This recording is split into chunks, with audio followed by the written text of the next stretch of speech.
Today, in Audiobooks for Me, we are going to listen to The Adventures of Tom Sawyer by Mark Twain. This book is divided in 2 videos. This is Part 2. We hope you enjoy it. Chapter 16. After dinner, all the gang turned out to hunt for turtle eggs on the bar. They went about poking sticks into the sand, and when they found a soft place, they went down on their knees and dug with their hands. Sometimes they would take 50 or 60 eggs out of one hole. They were perfectly round white things, a trifle smaller than an English walnut. They had a famous fried egg feast that night, and another on Friday morning. After breakfast, they went whooping and prancing out on the bar and chased each other round and round, shedding clothes as they went until they were naked, and then continued the frolic far away up the shoal water of the bar against the stiff current, which latter tripped their legs from under them from time to time and greatly increased the fun.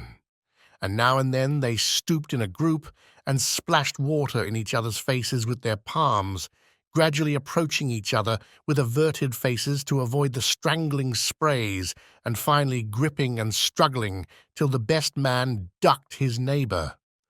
And then they all went under in a tangle of white legs and arms, and came up blowing, sputtering, laughing, and gasping for breath at one and the same time.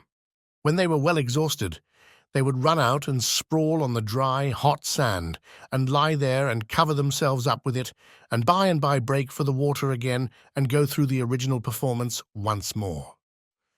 Finally, it occurred to them that their naked skin represented flesh-colored tights very fairly, so they drew a ring in the sand and had a circus with 3 clowns in it, for none would yield this proudest post to his neighbor. Next they got their marbles and played knucks and ring-taw and keeps till that amusement grew stale. Then Joe and Huck had another swim, but Tom would not venture, because he found that in kicking off his trousers he had kicked his string of rattlesnake rattles off his ankle, and he wondered how he had escaped cramp so long without the protection of this mysterious charm. He did not venture again until he had found it, and by that time the other boys were tired and ready to rest.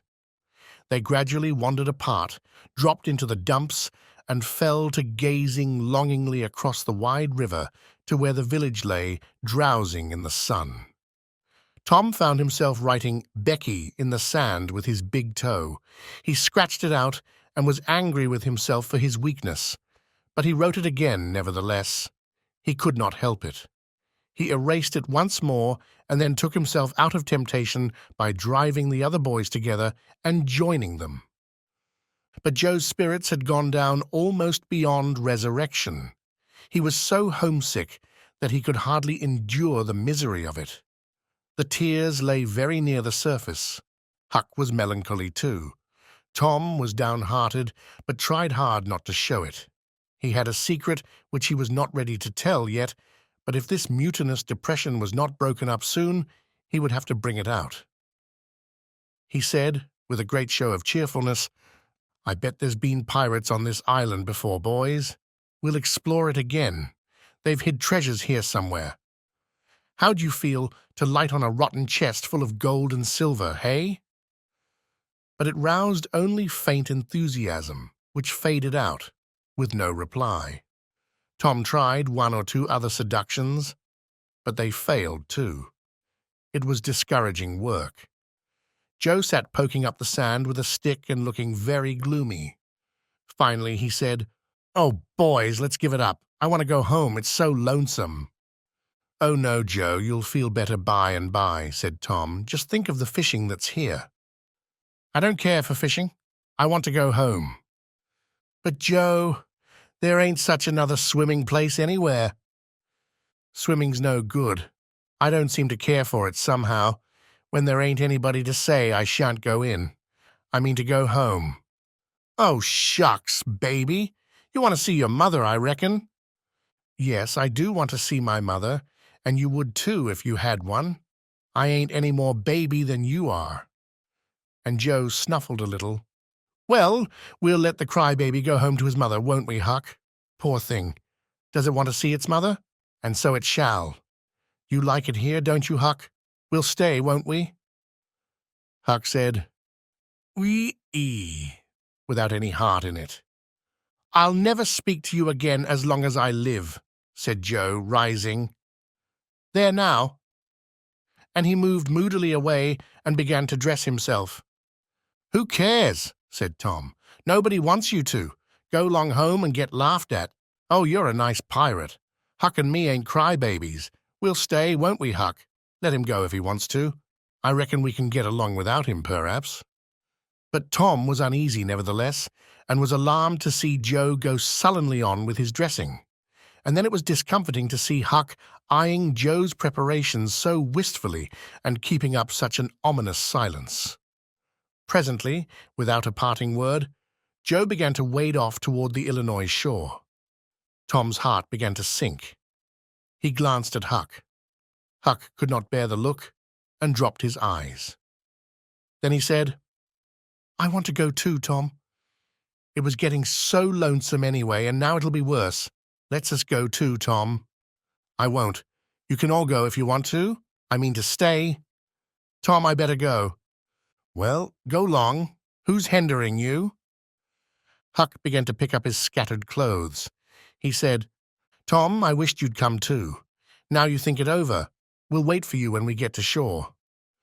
"Well, you'll wait a blame long time, that's all." Huck started sorrowfully away, and Tom stood looking after him, with a strong desire tugging at his heart to yield his pride and go along too. He hoped the boys would stop, but they still waded slowly on. It suddenly dawned on Tom that it was become very lonely and still. He made one final struggle with his pride, and then darted after his comrades, yelling, "Wait! Wait! I want to tell you something!" They presently stopped and turned around. When he got to where they were, he began unfolding his secret, and they listened moodily till at last they saw the point he was driving at, and then they set up a war whoop of applause and said it was splendid, and said if he had told them at first, they wouldn't have started away. He made a plausible excuse, but his real reason had been the fear that not even the secret would keep them with him any very great length of time, and so he had meant to hold it in reserve as a last seduction. The lads came gaily back and went at their sports again with a will, chattering all the time about Tom's stupendous plan and admiring the genius of it. After a dainty egg and fish dinner, Tom said he wanted to learn to smoke now. Joe caught at the idea and said he would like to try too, so Huck made pipes and filled them. These novices had never smoked anything before but cigars made of grapevine, and they bit the tongue, and were not considered manly anyway. Now they stretched themselves out on their elbows and began to puff, charily and with slender confidence. The smoke had an unpleasant taste, and they gagged a little, but Tom said, "Why, it's just as easy. If I'd a knowed this was all, I'd a learnt long ago." "So would I," said Joe. "It's just nothing. Why, many a time I've looked at people smoking and thought, well, I wish I could do that. But I never thought I could," said Tom. "That's just the way with me, ain't it, Huck? You've heard me talk just that way, haven't you, Huck? I'll leave it to Huck if I haven't." "Yes, heaps of times," said Huck. "Well, I have too," said Tom. "Oh, hundreds of times, once down by the slaughterhouse. Don't you remember, Huck? Bob Tanner was there, and Johnny Miller and Jeff Thatcher, when I said it. Don't you remember, Huck, about me saying that?" "Yes, that's so," said Huck. "That was the day after I lost a white alley. No, 'twas the day before." "There, I told you so," said Tom. "Huck recollects it." "I believe I could smoke this pipe all day," said Joe. "I don't feel sick." "Neither do I," said Tom. "I could smoke it all day, but I bet you Jeff Thatcher couldn't." "Jeff Thatcher, why, he'd keel over just with 2 draws. Just let him try it once. He'd see." "I bet he would." "And Johnny Miller, I wish could see Johnny Miller tackle it once."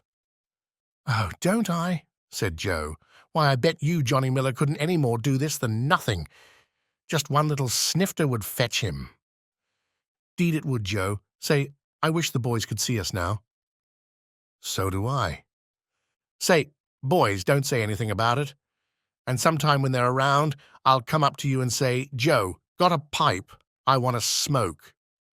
And you'll say, kind of careless, like as if it weren't anything, you'll say, 'Yes, I got my old pipe and another one, but my tobacco ain't very good.'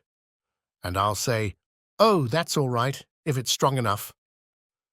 And then you'll out with the pipes, and we'll light up just as calm, and then just seem look. By jings, that'll be gay, Tom. I wish it was now." "So do I. And when we tell 'em we learned when we was off pirating, won't they wish they'd been along?"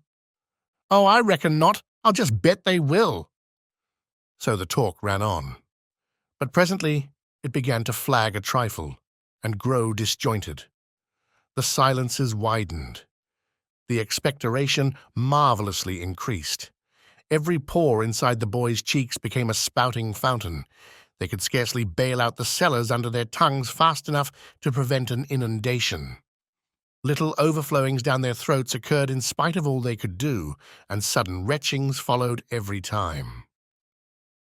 Both boys were looking very pale and miserable now. Joe's pipe dropped from his nerveless fingers. Tom's followed. Both fountains were going furiously, and both pumps bailing with might and main. Joe said feebly, "I've lost my knife. I reckon I better go and find it." Tom said, with quivering lips and halting utterance, "I'll help you. You go over that way and I'll hunt around by the spring. No, you needn't come, Huck. We can find it." So Huck sat down again and waited an hour. Then he found it lonesome and went to find his comrades. They were wide apart in the woods, both very pale, both fast asleep. But something informed him that if they had had any trouble, they had got rid of it. They were not talkative at supper that night. They had a humble look, and when Huck prepared his pipe after the meal and was going to prepare theirs, they said no. They were not feeling very well. Something they ate at dinner had disagreed with them.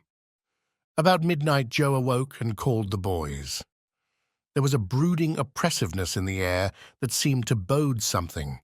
The boys huddled themselves together and sought the friendly companionship of the fire, though the dull, dead heat of the breathless atmosphere was stifling. They sat still, intent and waiting. The solemn hush continued. Beyond the light of the fire, everything was swallowed up in the blackness of darkness. Presently there came a quivering glow that vaguely revealed the foliage for a moment and then vanished. By and by another came, a little stronger. Then another. Then a faint moan came sighing through the branches of the forest, and the boys felt a fleeting breath upon their cheeks and shuddered with the fancy that the spirit of the night had gone by. There was a pause. Now a weird flash turned night into day and showed every little grass blade, separate and distinct, that grew about their feet. And it showed 3 white, startled faces too. A deep peal of thunder went rolling and tumbling down the heavens and lost itself in sullen rumblings in the distance. A sweep of chilly air passed by, rustling all the leaves and snowing the flaky ashes broadcast about the fire.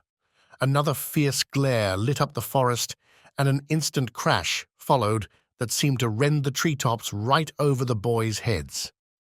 They clung together in terror in the thick gloom that followed. A few big raindrops fell pattering upon the leaves. "Quick, boys, go for the tent!" exclaimed Tom. They sprang away, stumbling over roots and among vines in the dark, no two plunging in the same direction. A furious blast roared through the trees, making everything sing as it went. One blinding flash after another came, and peal on peal of deafening thunder. And now a drenching rain poured down, and the rising hurricane drove it in sheets along the ground. The boys cried out to each other, but the roaring wind and the booming thunderblasts drowned their voices utterly. However, one by one they straggled in at last and took shelter under the tent, cold, scared, and streaming with water. But to have company in misery seemed something to be grateful for. They could not talk. The old sail flapped so furiously, even if the other noises would have allowed them. The tempest rose higher and higher, and presently the sail tore loose from its fastenings and went winging away on the blast. The boys seized each other's hands and fled, with many tumblings and bruises, to the shelter of a great oak that stood upon the river-bank. Now the battle was at its highest. Under the ceaseless conflagration of lightning that flamed in the skies, everything below stood out in clean-cut and shadowless distinctness. The bending trees, the billowy river, white with foam, the driving spray of spume flakes, the dim outlines of the high bluffs on the other side, glimpsed through the drifting cloud-rack and the slanting veil of rain. Every little while, some giant tree yielded the fight and fell crashing through the younger growth, and the unflagging thunder peals came now in ear-splitting explosive bursts, keen and sharp and unspeakably appalling. The storm culminated in one matchless effort that seemed likely to tear the island to pieces, burn it up, drown it to the treetops, blow it away, and deafen every creature in it, all at one and the same moment. It was a wild night for homeless young heads to be out in, but at last the battle was done, and the forces retired with weaker and weaker threatenings and grumblings, and peace resumed her sway. The boys went back to camp, a good deal awed, but they found there was still something to be thankful for, because the great sycamore, the shelter of their beds, was a ruin now, blasted by the lightnings, and they were not under it when the catastrophe happened. Everything in camp was drenched, the campfire as well, for they were but heedless lads, like their generation, and had made no provision against rain. Here was matter for dismay, for they were soaked through and chilled. They were eloquent in their distress, but they presently discovered that the fire had eaten so far up under the great log it had been built against, where it curved upward and separated itself from the ground, that a handbreadth or so of it had escaped wetting. So they patiently wrought until, with shreds and bark gathered from the undersides of sheltered logs, they coaxed the fire to burn again. Then they piled on great dead boughs till they had a roaring furnace, and were glad-hearted once more. They dried their boiled ham and had a feast, and after that they sat by the fire and expanded and glorified their midnight adventure until morning, for there was not a dry spot to sleep on anywhere around. As the sun began to steal in upon the boys, drowsiness came over them, and they went out on the sandbar and lay down to sleep. They got scorched out by and by, and drearily set about getting breakfast. After the meal they felt rusty and stiff-jointed, and a little homesick once more. Tom saw the signs, and fell to cheering up the pirates as well as he could, but they cared nothing for marbles or circus or swimming or anything. He reminded them of the imposing secret and raised a ray of cheer. While it lasted, he got them interested in a new device. This was to knock off being pirates for a while and be Indians for a change. They were attracted by this idea, so it was not long before they were stripped and striped from head to heel with black mud, like so many zebras, all of them chiefs, of course, and then they went tearing through the woods to attack an English settlement. By and by, they separated into 3 hostile tribes, and darted upon each other from ambush with dreadful war-whoops, and killed and scalped each other by thousands. It was a gory day. Consequently, it was an extremely satisfactory one. They assembled in camp towards supper-time, hungry and happy. But now a difficulty arose. Hostile Indians could not break the bread of hospitality together without first making peace, and this was a simple impossibility without smoking a pipe of peace. There was no other process that ever they had heard of. Two of the savages almost wished they had remained pirates. However, there was no other way. So with such show of cheerfulness as they could muster, they called for the pipe and took their whiff as it passed in due form.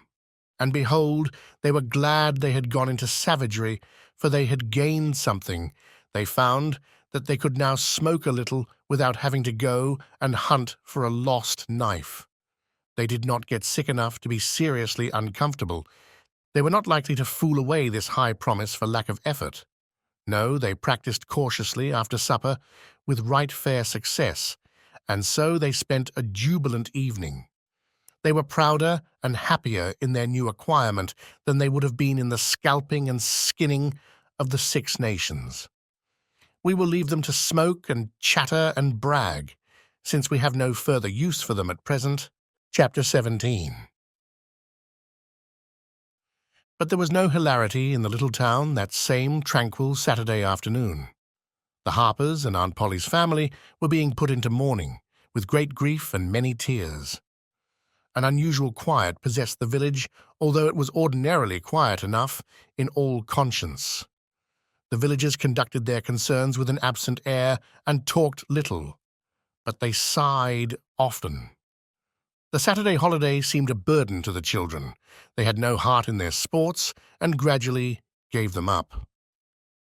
In the afternoon, Becky Thatcher found herself moping about the deserted schoolhouse yard and feeling very melancholy. But she found nothing there to comfort her. She soliloquized, "Oh, if I only had a brass and iron knob again! But I haven't got anything now to remember him by." And she choked back a little sob. Presently she stopped and said to herself, "It was right here. Oh, if it was to do over again, I wouldn't say that. I wouldn't say it for the whole world. But he's gone now. I'll never, never, never see him any more."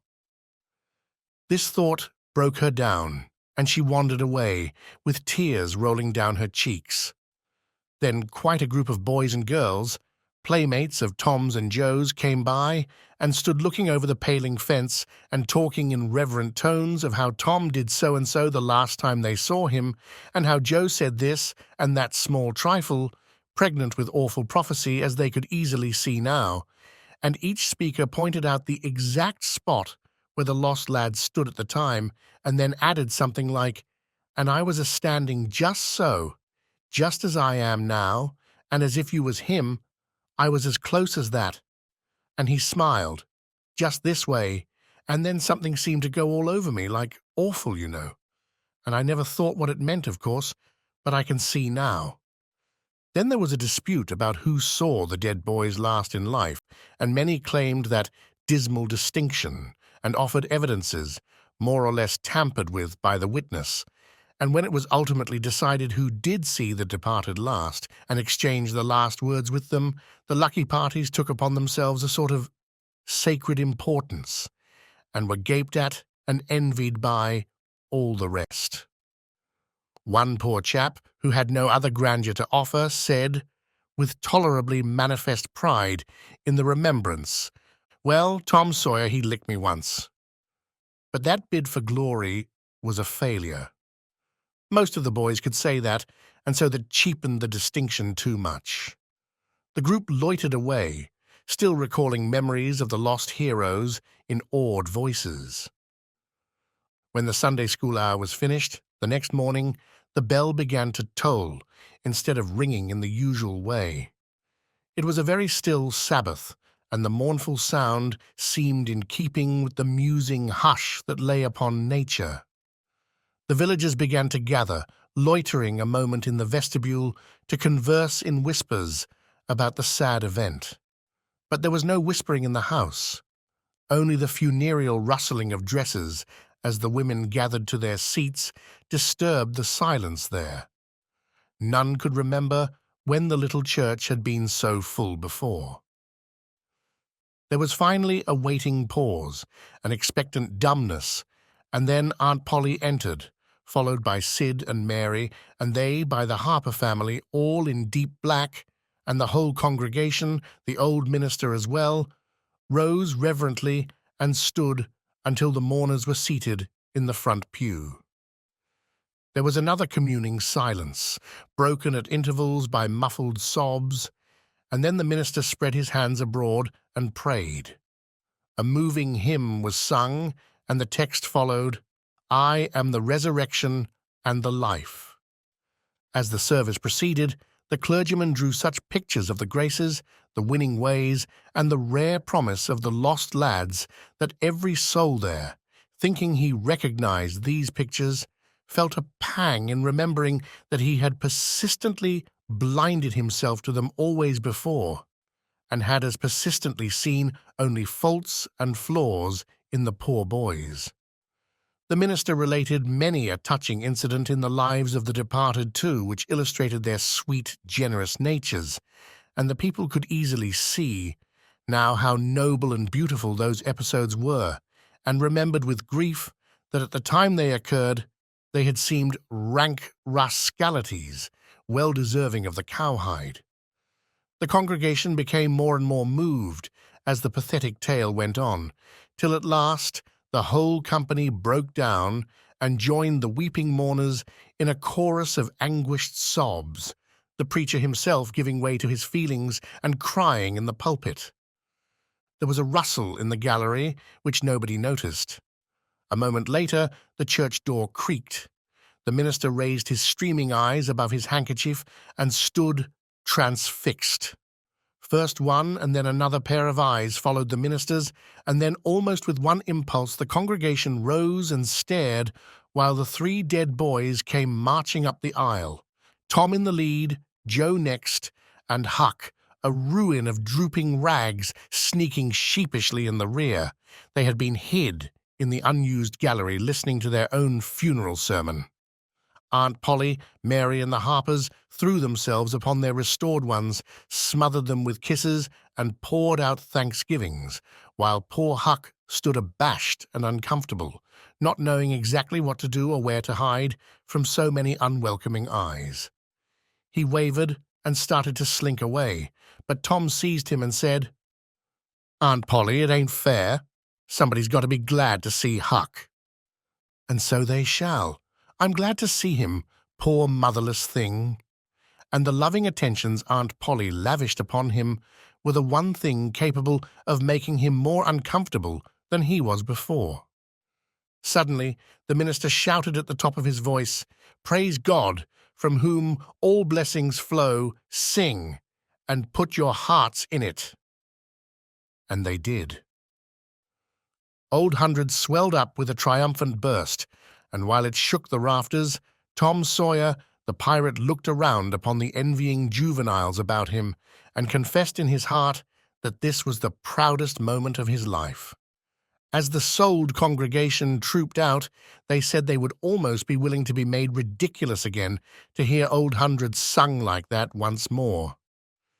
Tom got more cuffs and kisses that day, according to Aunt Polly's varying moods, than he had earned before in a year, and he hardly knew which expressed the most gratefulness to God and affection for himself. Chapter 18. That was Tom's great secret, the scheme to return home with his brother pirates and attend their own funerals. They had paddled over to the Missouri shore on a log at dusk on Saturday, landing 5 or 6 miles below the village. They had slept in the woods at the edge of the town till nearly daylight, and had then crept through back lanes and alleys and finished their sleep in the gallery of the church among a chaos of invalided benches. At breakfast Monday morning, Aunt Polly and Mary were very loving to Tom and very attentive to his wants. There was an unusual amount of talk. In the course of it, Aunt Polly said, "Well, I don't say it wasn't a fine joke, Tom, to keep everybody suffering most a week. So you boys had a good time, but it is a pity you could be so hard-hearted as to let me suffer so. If you could come over on a log to go to your funeral, you could have come over and give me a hint some way that you weren't dead, but only run off." "Yes, you could have done that, Tom," said Mary, "and I believe you would if you had thought of it." "Would you, Tom?" said Aunt Polly, her face lighting wistfully. "Say now, would you, if you'd thought of it?"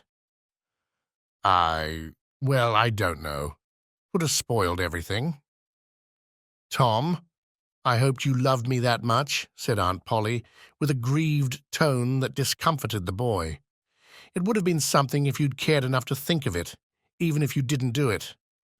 Now, Auntie, that ain't any harm, pleaded Mary. It's only Tom's giddy way. He is always in such a rush that he never thinks of anything. More's the pity. Sid would have thought, and Sid would have come and done it too. Tom, you'll look back some day when it's too late and wish you'd cared a little more for me when it would have cost you so little. Now, Auntie, you know I do care for you, said Tom. I'd know it better if you acted more like it. I wish now I'd thought, said Tom with a repentant tone. But I dreamt about you anyway. That's something, ain't it? It ain't much. A cat does that much. But it's better than nothing. What did you dream?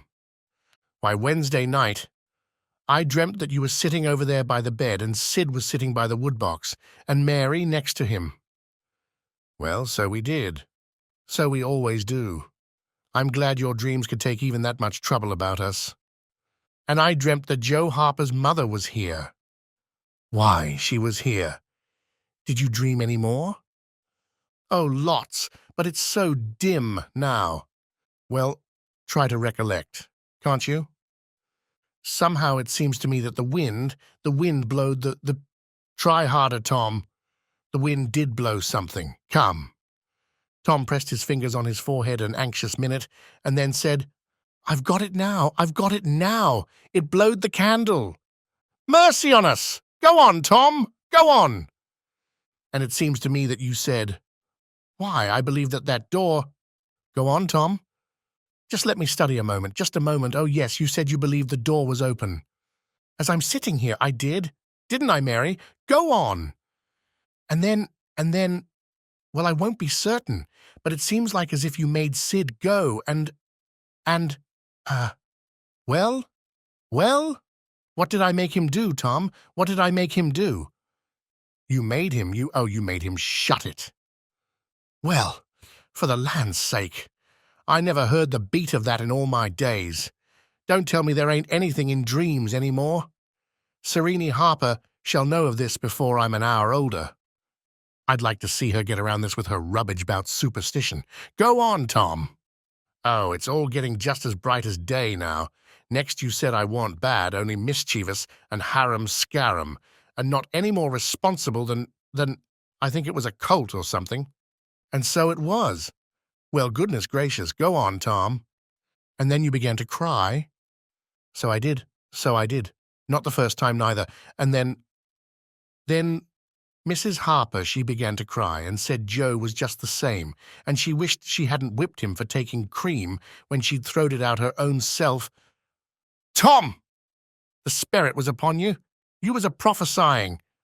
That's what you was doing. Land alive. Go on, Tom. Then Sid, he said, I don't think I said anything, said Sid. Yes, you did, Sid, said Mary. Shut your heads and let Tom go on. What did he say, Tom? I think he said he hoped I was better off where I was gone to, but if I'd been better sometimes. There, do you hear that? It was his very words. And you shut him up sharp. I lay I did. There must have been an angel there. There was an angel there, somewheres. And Mrs. Harper told about Joe scaring her with a firecracker, and you told about Peter and the painkiller. Just as true as I live. And then there was a whole lot of talk about dragging the river for us and about having the funeral Sunday, and then you and old Miss Harper hugged and cried, and she went. It happened just so. It happened just so, as sure as I'm a-sitting in these very tracks. Tom, you couldn't told it more like if you'd a-seen it. And then what? Go on, Tom. Then I thought you prayed for me, and I could see you and hear every word you said. And you went to bed, and I was so sorry that I took and wrote on a piece of sycamore bark, "We ain't dead, we are only off being pirates," and put it on the table by the candle. And then you looked so good, laying there asleep, that I thought I went and leaned over and kissed you on the lips. Did you, Tom, did you? I just forgive you everything for that." And she seized the boy in a crushing embrace that made him feel like the guiltiest of villains. It was very kind, even though it was only a dream, Sid soliloquized just audibly. "Shut up, Sid. A body does just the same in a dream as he'd do if he was awake. Here's a big Milam apple I've been saving for you, Tom, if you was ever found again. Now go long to school. I'm thankful to the good God and Father of us all. I've got you back. That's long-suffering and merciful to them that believe on him and keep his word, though goodness knows I'm unworthy of it. But if only the worthy ones got his blessings and had his hand to help them over the rough places, there's few enough would smile here or ever enter into his rest when the long night comes. Go long, Sid, Mary, Tom, take yourselves off. You've hindered me long enough." The children left for school, and the old lady to call on Mrs. Harper and vanquish her realism with Tom's marvelous dream. Sid had better judgment than to utter the thought that was in his mind as he left the house. It was this: pretty thin, as long a dream as that without any mistakes in it. What a hero Tom was become now! He did not go skipping and prancing, but moved with a dignified swagger, as became a pirate who felt that the public eye was on him. And indeed it was. He tried not to seem to see the looks or hear the remarks as he passed along, but they were food and drink to him. Smaller boys than himself flocked at his heels, as proud to be seen with him, and tolerated by him as if he had been the drummer at the head of a procession or the elephant leading a menagerie into town. Boys of his own size pretended not to know he had been away at all, but they were consuming with envy nevertheless. They would have given anything to have that swarthy, sun-tanned skin of his and his glittering notoriety. And Tom would not have parted with either for a circus. At school, the children made so much of him and of Joe, and delivered such eloquent admiration from their eyes, that the two heroes were not long in becoming insufferably stuck up. They began to tell their adventures to hungry listeners, but they only began. It was not a thing likely to have an end, with imaginations like theirs to furnish material. And finally, when they got out their pipes and went serenely puffing around, the very summit of glory was reached. Tom decided that he could be independent of Becky Thatcher now. Glory was sufficient. He would live for glory. Now that he was distinguished, maybe she would be wanting to make up. Well, let her. She should see that he could be as indifferent as some other people. Presently, she arrived. Tom pretended not to see her. He moved away and joined a group of boys and girls and began to talk.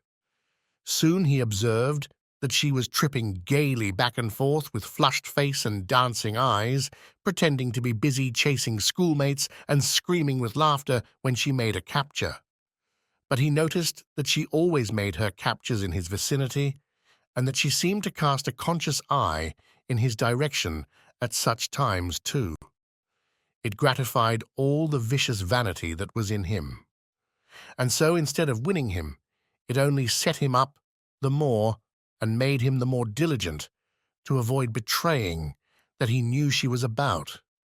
Presently she gave over skylarking and moved irresolutely about, sighing once or twice and glancing furtively and wistfully toward Tom. Then she observed that now Tom was talking more particularly to Amy Lawrence than to anyone else. She felt a sharp pang and grew disturbed and uneasy at once. She tried to go away, but her feet were treacherous and carried her to the group instead.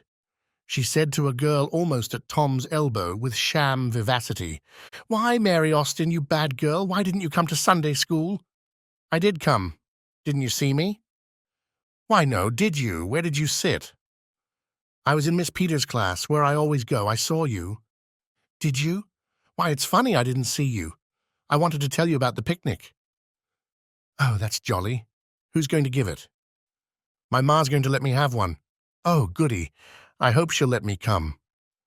"Well, she will. The picnic's for me. She'll let anybody come that I want, and I want you." "That's ever so nice. When is it going to be? By and by, maybe about vacation. Oh, won't it be fun? You're going to have all the girls and boys? Yes, everyone that's friends to me or wants to be.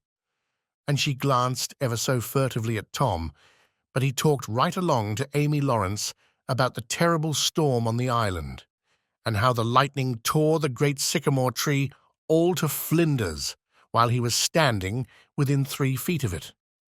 "Oh, may I come?" said Grace Miller. "Yes." "And me?" said Sally Rogers. "Yes." "And me too," said Susie Harper. "And Joe?" "Yes." And so on, with clapping of joyful hands till all the group had begged for invitations but Tom and Amy. Then Tom turned coolly away, still talking, and took Amy with him. Becky's lips trembled, and the tears came to her eyes. She hid these signs with a forced gaiety and went on chattering, but the life had gone out of the picnic now and out of everything else. She got away as soon as she could and hid herself and had what her sex call a good cry. Then she sat moody, with wounded pride, till the bell rang. She roused up now with a vindictive cast in her eye, and gave her plaited tails a shake and said she knew what she'd do. At recess, Tom continued his flirtation with Amy with jubilant self-satisfaction, and he kept drifting about to find Becky and lacerate her with the performance. At last, he spied her, but there was a sudden falling of his mercury. She was sitting cosily on a little bench behind the schoolhouse, looking at a picture book with Alfred Temple, and so absorbed were they, and their heads so close together over the book, that they did not seem to be conscious of anything in the world besides. Jealousy ran red-hot through Tom's veins. He began to hate himself for throwing away the chance Becky had offered for a reconciliation. He called himself a fool, and all the hard names he could think of. He wanted to cry with vexation. Amy chatted happily along as they walked, for her heart was singing. But Tom's tongue had lost its function. He did not hear what Amy was saying, and whenever she paused expectantly, he could only stammer an awkward assent, which was as often misplaced as otherwise. He kept drifting to the rear of the schoolhouse again and again to sear his eyeballs with the hateful spectacle there. He could not help it, and it maddened him to see, as he thought he saw, that Becky Thatcher never once suspected that he was even in the land of the living. But she did see, nevertheless, and she knew she was winning her fight, too, and was glad to see him suffer as she had suffered. Amy's happy prattle became intolerable. Tom hinted at things he had to attend to, things that must be done, and time was fleeting. But in vain the girl chirped on. Tom thought, "Oh, hang her, ain't I ever going to get rid of her?" At last he must be attending to those things, and she said artlessly that she would be around when school let out, and he hastened away, hating her for it. Any other boy, Tom thought, grating his teeth. Any boy in the whole town but that St. Louis smarty that thinks he dresses so fine and is aristocracy. Oh, all right, I licked you the first day you ever saw this town, mister. And I'll lick you again. You just wait till I catch you out. I'll just take and... And he went through the motions of thrashing an imaginary boy, pummeling the air and kicking and gouging. "Oh, you do you? You holler enough, do you? Now then, let that learn you." And so the imaginary flogging was finished to his satisfaction. Tom fled home at noon. His conscience could not endure any more of Amy's grateful happiness, and his jealousy could bear no more of the other distress. Becky resumed her picture inspections with Alfred, but as the minutes dragged along and no Tom came to suffer, her triumph began to cloud, and she lost interest. Gravity and absent-mindedness followed, and then melancholy. 2 or 3 times she pricked up her ear at a footstep, but it was a false hope. No Tom came. At last she grew entirely miserable and wished she hadn't carried it so far. When poor Alfred, seeing that he was losing her, he did not know how, kept exclaiming, "Oh, here's a jolly one! Look at this!" She lost patience at last and said, "Oh, don't bother me, I don't care for them," and burst into tears and got up and walked away. Alfred dropped alongside and was going to try to comfort her, but she said, "Go away and leave me alone, can't you? I hate you." So the boy halted, wondering what he could have done, for she had said she would look at pictures all through the nooning, and she walked on, crying. Then Alfred went musing into the deserted schoolhouse. He was humiliated and angry. He easily guessed his way to the truth. The girl had simply made a convenience of him to vent her spite upon Tom Sawyer. He was far from hating Tom the less when this thought occurred to him. He wished there was some way to get that boy into trouble without much risk to himself. Tom's spelling book fell under his eye. Here was his opportunity. He gratefully opened to the lesson for the afternoon and poured ink upon the page.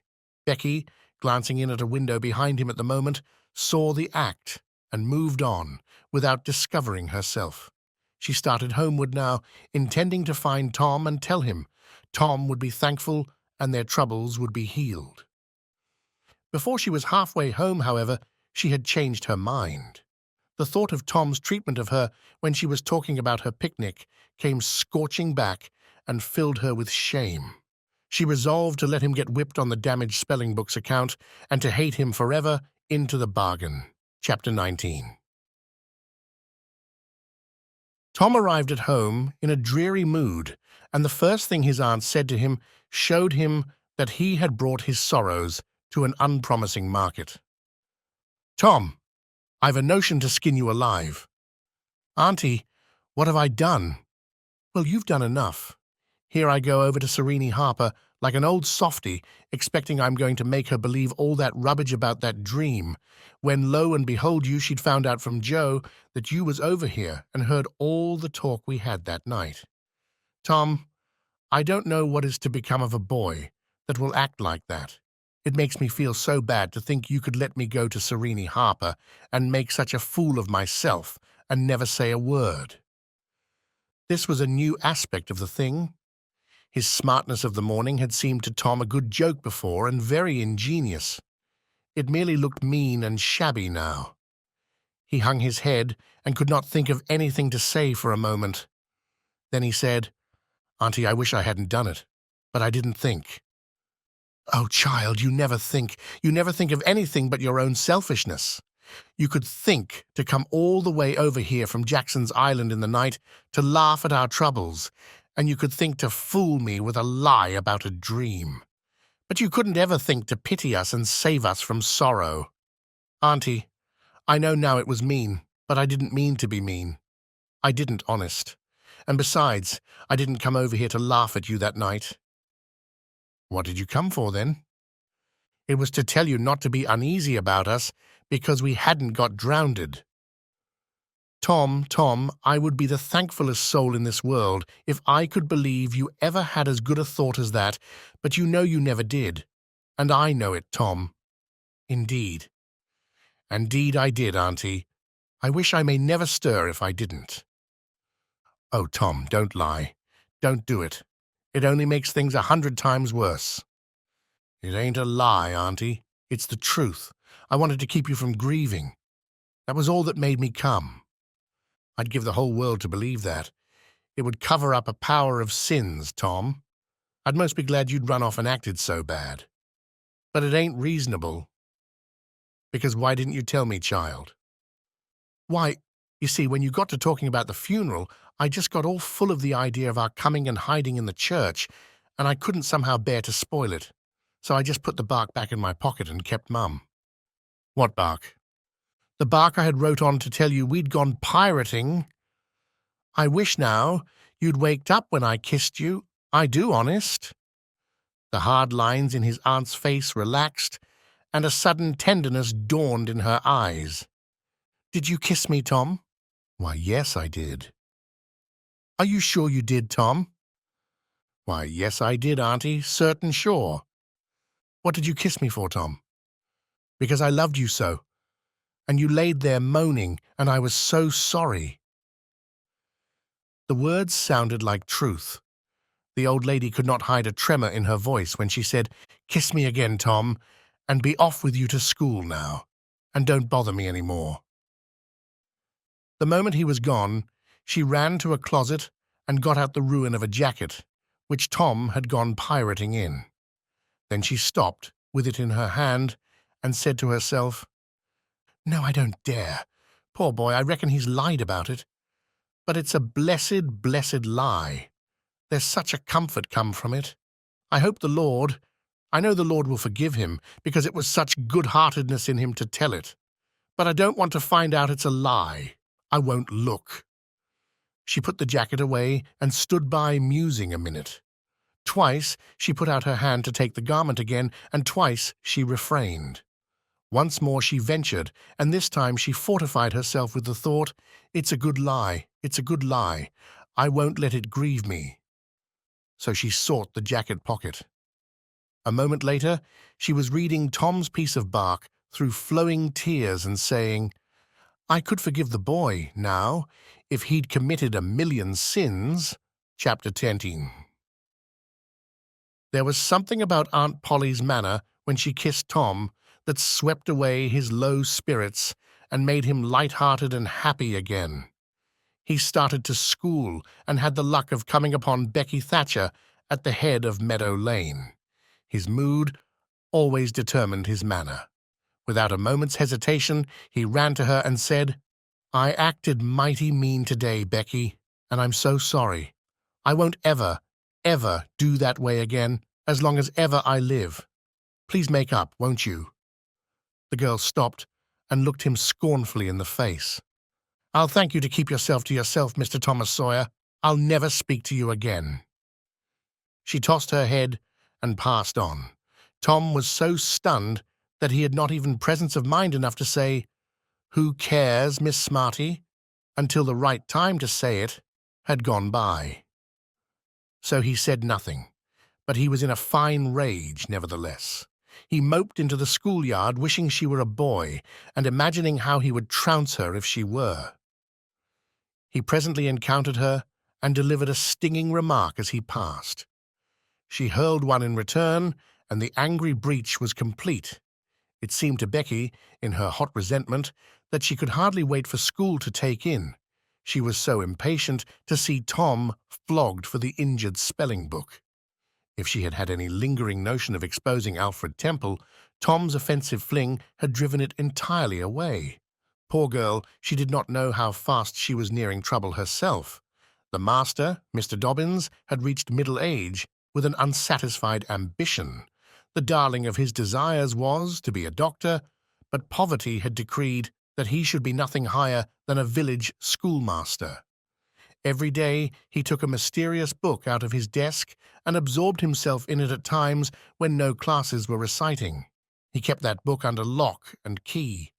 There was not an urchin in school but was perishing to have a glimpse of it, but the chance never came. Every boy and girl had a theory about the nature of that book, but no two theories were alike, and there was no way of getting at the facts in the case. Now, as Becky was passing by the desk, which stood near the door, she noticed that the key was in the lock. It was a precious moment. She glanced around, found herself alone, and the next instant she had the book in her hands. The title page, Professor Somebody's Anatomy, carried no information to her mind, so she began to turn the leaves. She came at once upon a handsomely engraved and coloured frontispiece, a human figure, stark naked. At that moment a shadow fell on the page, and Tom Sawyer stepped in at the door and caught a glimpse of the picture. Becky snatched at the book to close it and had the hard luck to tear the pictured page half down the middle. She thrust the volume into the desk, turned the key, and burst out crying with shame and vexation. "Tom Sawyer, you are just as mean as you can be to sneak up on a person and look at what they're looking at. How could I know you was looking at anything? You ought to be ashamed of yourself, Tom Sawyer. You know you're going to tell on me, and oh, what shall I do, what shall I do? I'll be whipped, and I never was whipped in school." Then she stamped her little foot and said, "Be so mean if you want to. I know something that's going to happen. You just wait, and you'll see. Hateful, hateful, hateful." And she flung out of the house with a new explosion of crying. Tom stood still, rather flustered by this onslaught. Presently he said to himself, "What a curious kind of a fool a girl is. Never been licked in school. Shucks, what's a licking? That's just like a girl. They're so thin-skinned and chicken-hearted. Well, of course I ain't going to tell old Dobbins on this little fool, because there's other ways of getting even on her that ain't so mean. But what of it? Old Dobbins will ask who it was tore his book. Nobody'll answer. Then he'll do just the way he always does. Ask first one and then t'other. And when he comes to the right girl, he'll know it, without any telling. Girls' faces always tell on them. They ain't got any backbone. She'll get licked." Well, it's a kind of a tight place for Becky Thatcher because there ain't any way out of it. Tom conned the thing a moment longer, and then added, "All right, though. She'd like to see me in just such a fix. Let her sweat it out." Tom joined the mob of skylarking scholars outside. In a few moments the master arrived, and school took in. Tom did not feel a strong interest in his studies. Every time he stole a glance at the girl's side of the room, Becky's face troubled him. Considering all things, he did not want to pity her, and yet it was all he could do to help it. He could get up no exultation that was really worthy the name. Presently the spelling book discovery was made, and Tom's mind was entirely full of his own matters for a while after that. Becky roused up from her lethargy of distress and showed good interest in the proceedings. She did not expect that Tom could get out of his trouble by denying that he spilt the ink on the book himself, and she was right. The denial only seemed to make the thing worse for Tom. Becky supposed she would be glad of that, and she tried to believe she was glad of it, but she found she was not certain. When the worst came to the worst, she had an impulse to get up and tell on Alfred Temple, but she made an effort and forced herself to keep still, because, said she to herself, "He'll tell about me tearing the picture sure. I wouldn't say a word, not to save his life." Tom took his whipping and went back to his seat, not at all broken-hearted, for he thought it was possible that he had unknowingly upset the ink on the spelling book himself in some skylarking bout. He had denied it for form's sake and because it was custom, and had stuck to the denial from principle. A whole hour drifted by. The master sat nodding in his throne. The air was drowsy with the hum of study. By and by, Mr. Dobbins straightened himself up, yawned, then unlocked his desk and reached for his book, but seemed undecided whether to take it out or leave it. Most of the pupils glanced up languidly, but there were two among them that watched his movements with intent eyes. Mr. Dobbins fingered his book absently for a while, then took it out and settled himself in his chair to read. Tom shot a glance at Becky. He had seen a hunted and helpless rabbit look as she did, with a gun leveled at its head. Instantly he forgot his quarrel with her. Quick! Something must be done. Done in a flash, too. But the very imminence of the emergency paralyzed his invention. Good! He had an inspiration. He would run and snatch the book, spring through the door, and fly. But his resolution shook for one little instant, and the chance was lost. The master opened the volume. If Tom only had the wasted opportunity back again. Too late. There was no help for Becky now, he said. The next moment, the master faced the school. Every eye sank under his gaze. There was that in it which smote even the innocent with fear. There was silence while one might count 10. The master was gathering his wrath. Then he spoke. "Who tore this book?" There was not a sound. One could have heard a pin drop. The stillness continued. The master searched, face after face, for signs of guilt. "Benjamin Rogers, did you tear this book?" A denial. Another pause. Joseph Harper, did you? Another denial. Tom's uneasiness grew more and more intense under the slow torture of these proceedings. The master scanned the ranks of boys, considered a while, then turned to the girls. Amy Lawrence? A shake of the head. Gracie Miller? The same sign. Susan Harper, did you do this? Another negative. The next girl was Becky Thatcher. Tom was trembling from head to foot with excitement and a sense of the hopelessness of the situation. Rebecca Thatcher. Tom glanced at her face. It was white with terror. Did you tear? No, look me in the face. Her hands rose in appeal. Did you tear this book? A thought shot like lightning through Tom's brain. He sprang to his feet and shouted, I done it! The school stared in perplexity at this incredible folly. Tom stood a moment to gather his dismembered faculties, and when he stepped forward to go to his punishment, the surprise, the gratitude, the adoration that shone upon him out of poor Becky's eyes seemed pay enough for 100 floggings. Inspired by the splendor of his own act, he took without an outcry the most merciless flaying that even Mr. Dobbins had ever administered, and also received with indifference the added cruelty of a command to remain 2 hours after school should be dismissed, for he knew who would wait for him outside till his captivity was done, and not count the tedious time as loss either.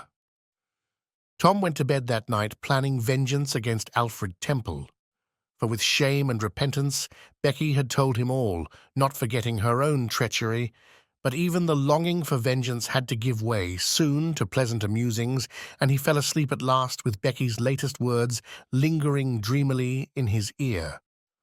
Tom, how could you be so noble? Chapter 21.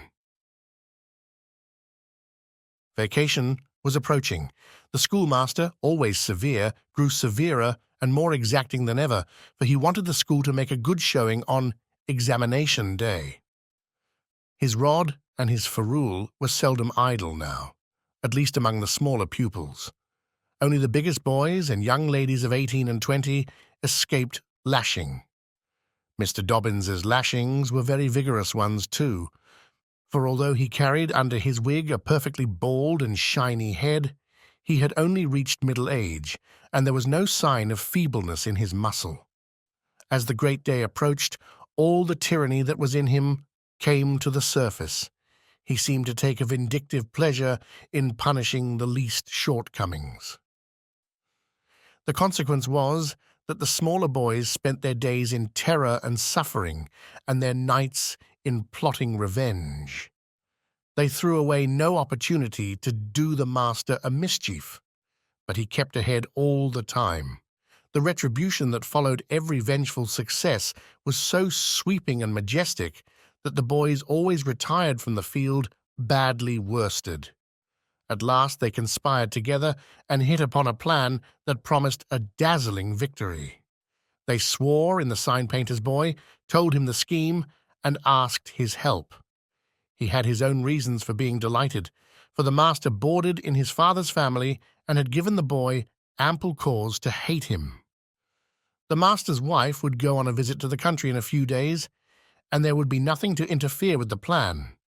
The master always prepared himself for great occasions by getting pretty well fuddled, and the sign-painter's boy said that when the dominie had reached the proper condition on examination evening, he would manage the thing while he napped in his chair.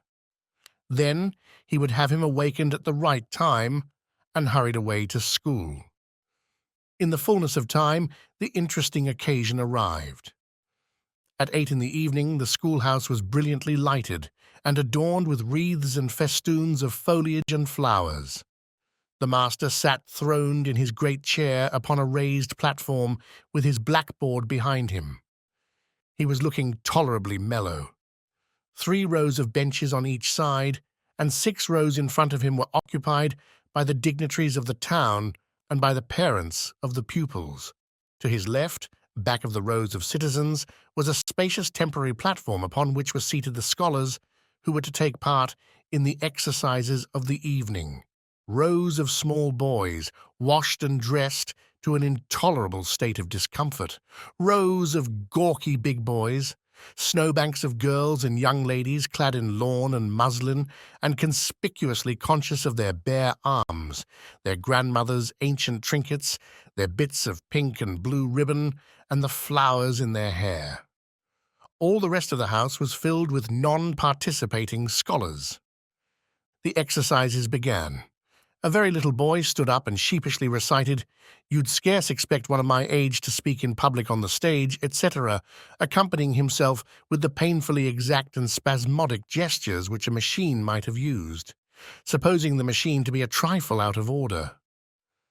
But he got through safely, though cruelly scared, and got a fine round of applause when he made his manufactured bow and retired. A little shamefaced girl lisped, "Mary had a little lamb," etc., performed a compassion-inspiring curtsy, got her meed of applause, and sat down flushed and happy.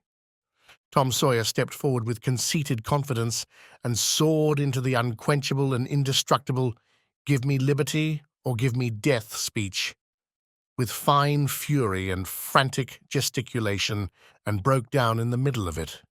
A ghastly stage fright seized him, his legs quaked under him, and he was like to choke. True, he had the manifest sympathy of the house, but he had the house's silence too, which was even worse than its sympathy. The master frowned, and this completed the disaster. Tom struggled a while and then retired, utterly defeated. There was a weak attempt at applause, but it died early. The boy stood on the burning deck followed. Also, the Assyrian came down, and other declamatory gems. Then there were reading exercises and a spelling fight. The meagre Latin class recited with honor. The prime feature of the evening was in order now, original compositions by the young ladies. Each in her turn stepped forward to the edge of the platform, cleared her throat, held up her manuscript, tied with dainty ribbon, and proceeded to read with labored attention to expression and punctuation. The themes were the same that had been illuminated upon similar occasions by their mothers before them, their grandmothers, and doubtless all their ancestors in the female line clear back to the Crusades. Friendship was one, memories of other days, religion in history, dreamland, the advantages of culture, forms of political government compared and contrasted, melancholy, filial love, heart-longings, etc., etc. A prevalent feature in these compositions was a nursed and petted melancholy. Another was a wasteful and opulent gush of fine language.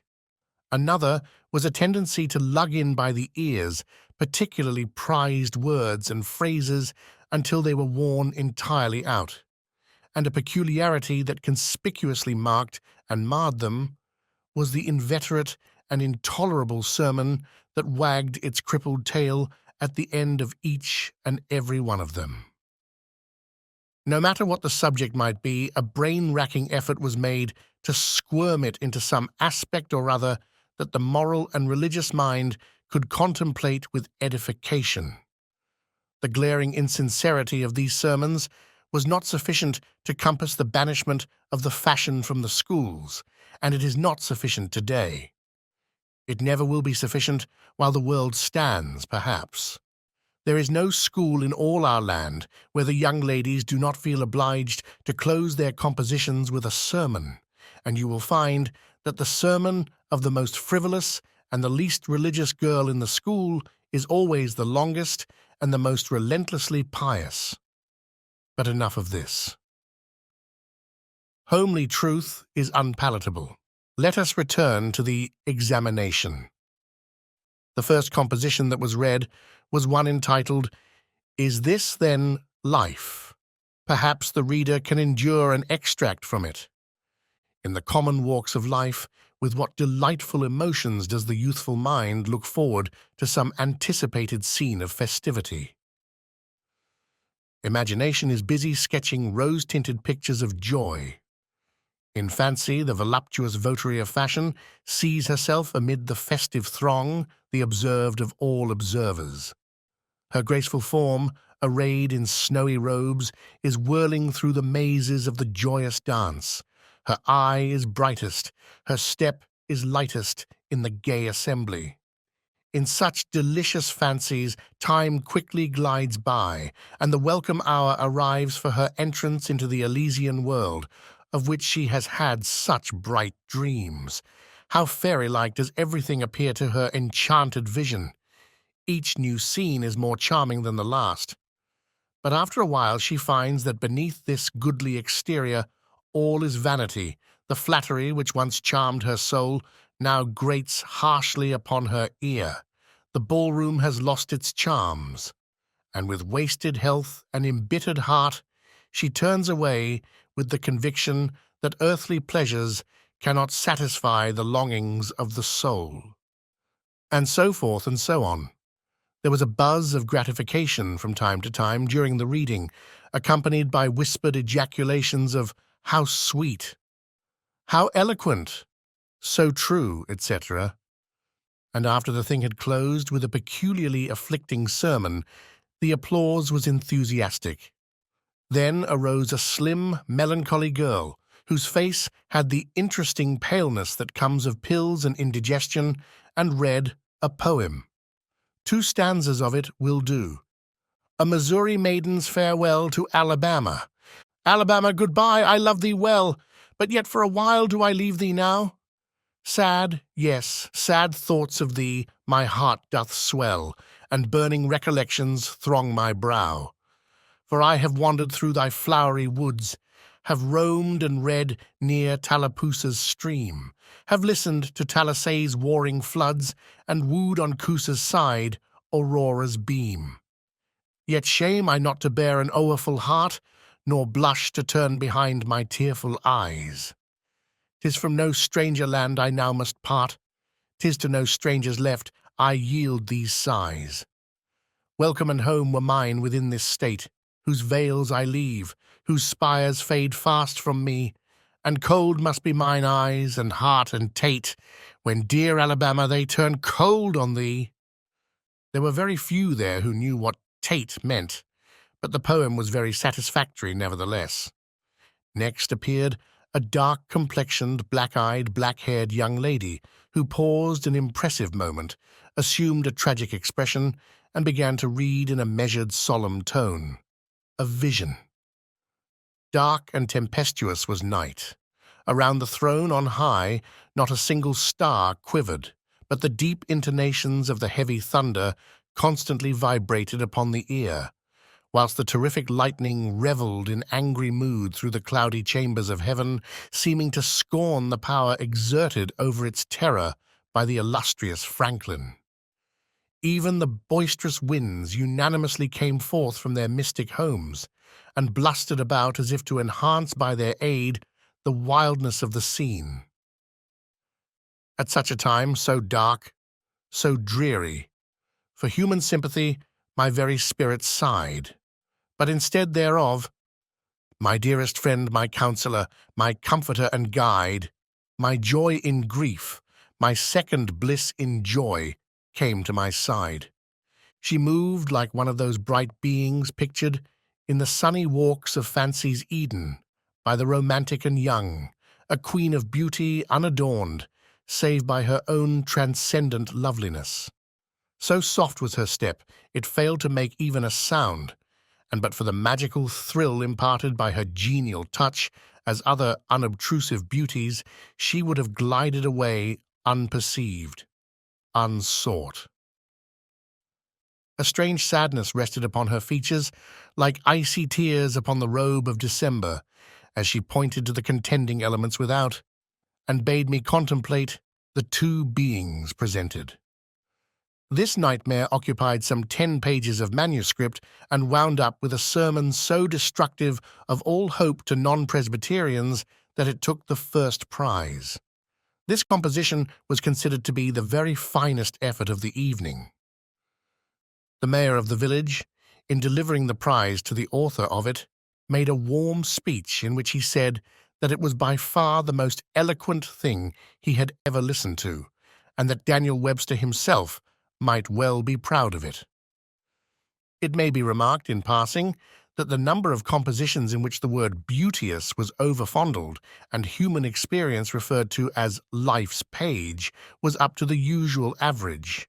Now the master, mellow almost to the verge of geniality, put his chair aside, turned his back to the audience, and began to draw a map of America on the blackboard to exercise the geography class upon. But he made a sad business of it with his unsteady hand, and a smothered titter rippled over the house. He knew what the matter was, and set himself to write it. He sponged out lines and remade them, but he only distorted them more than ever, and the tittering was more pronounced. He threw his entire attention upon his work now, as if determined not to be put down by the mirth. He felt that all eyes were fastened upon him. He imagined he was succeeding, and yet the tittering continued. It even manifestly increased. And well it might. There was a garret above, pierced with a scuttle over his head, and down through this scuttle came a cat suspended around the haunches by a string. She had a rag tied about her head and jaws to keep her from mewing. As she slowly descended, she curved upward and clawed at the string. She swung downward and clawed at the intangible air. The tittering rose higher and higher. The cat was within 6 inches of the absorbed teacher's head. Down, down, a little lower, and she grabbed his wig with her desperate claws, clung to it, and was snatched up into the garret in an instant with her trophy still in her possession.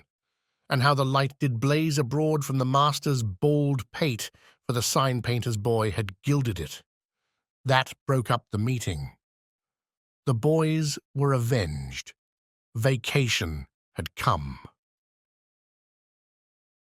A note, the pretended compositions quoted in this chapter are taken without alteration from a volume entitled Prose and Poetry by a Western Lady, but they are exactly and precisely after the schoolgirl pattern, and hence are much happier than any mere imitations could be. Chapter 22. Tom joined the new order of Cadets of Temperance, being attracted by the showy character of their regalia. He promised to abstain from smoking, chewing, and profanity as long as he remained a member. Now he found out a new thing, namely, that to promise not to do a thing is the surest way in the world to make a body want to go and do that very thing. Tom soon found himself tormented with a desire to drink and swear. The desire grew to be so intense that nothing but the hope of a chance to display himself in his red sash kept him from withdrawing from the order. 4th of July was coming, but he soon gave it up before he had worn his shackles over 48 hours, and fixed his hopes upon old Judge Fraser, Justice of the Peace, who was apparently on his deathbed and would have a big public funeral since he was so high an official. During 3 days, Tom was deeply concerned about the judge's condition and hungry for news of it. Sometimes his hopes ran high, so high that he would venture to get out his regalia and practice before the looking-glass. But the judge had a most discouraging way of fluctuating. At last he was pronounced upon the mend, and then convalescent. Tom was disgusted, and felt a sense of injury too. He handed in his resignation at once, and that night the judge suffered a relapse and died. Tom resolved that he would never trust a man like that again. The funeral was a fine thing. The cadets paraded in a style calculated to kill the late member with envy. Tom was a free boy again, however. There was something in that. He could drink and swear now, but found to his surprise that he did not want to. The simple fact that he could took the desire away and the charm of it.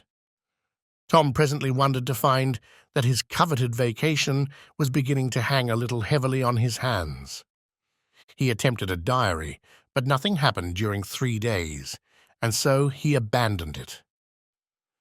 The first of all the Negro minstrel shows came to town and made a sensation. Tom and Joe Harper got up a band of performers and were happy for 2 days. Even the glorious Fourth was in some sense a failure, for it rained hard, there was no procession in consequence, and the greatest man in the world, as Tom supposed, Mr. Benton, an actual United States Senator, proved an overwhelming disappointment, for he was not 25 feet high, nor even anywhere in the neighborhood of it. A circus came.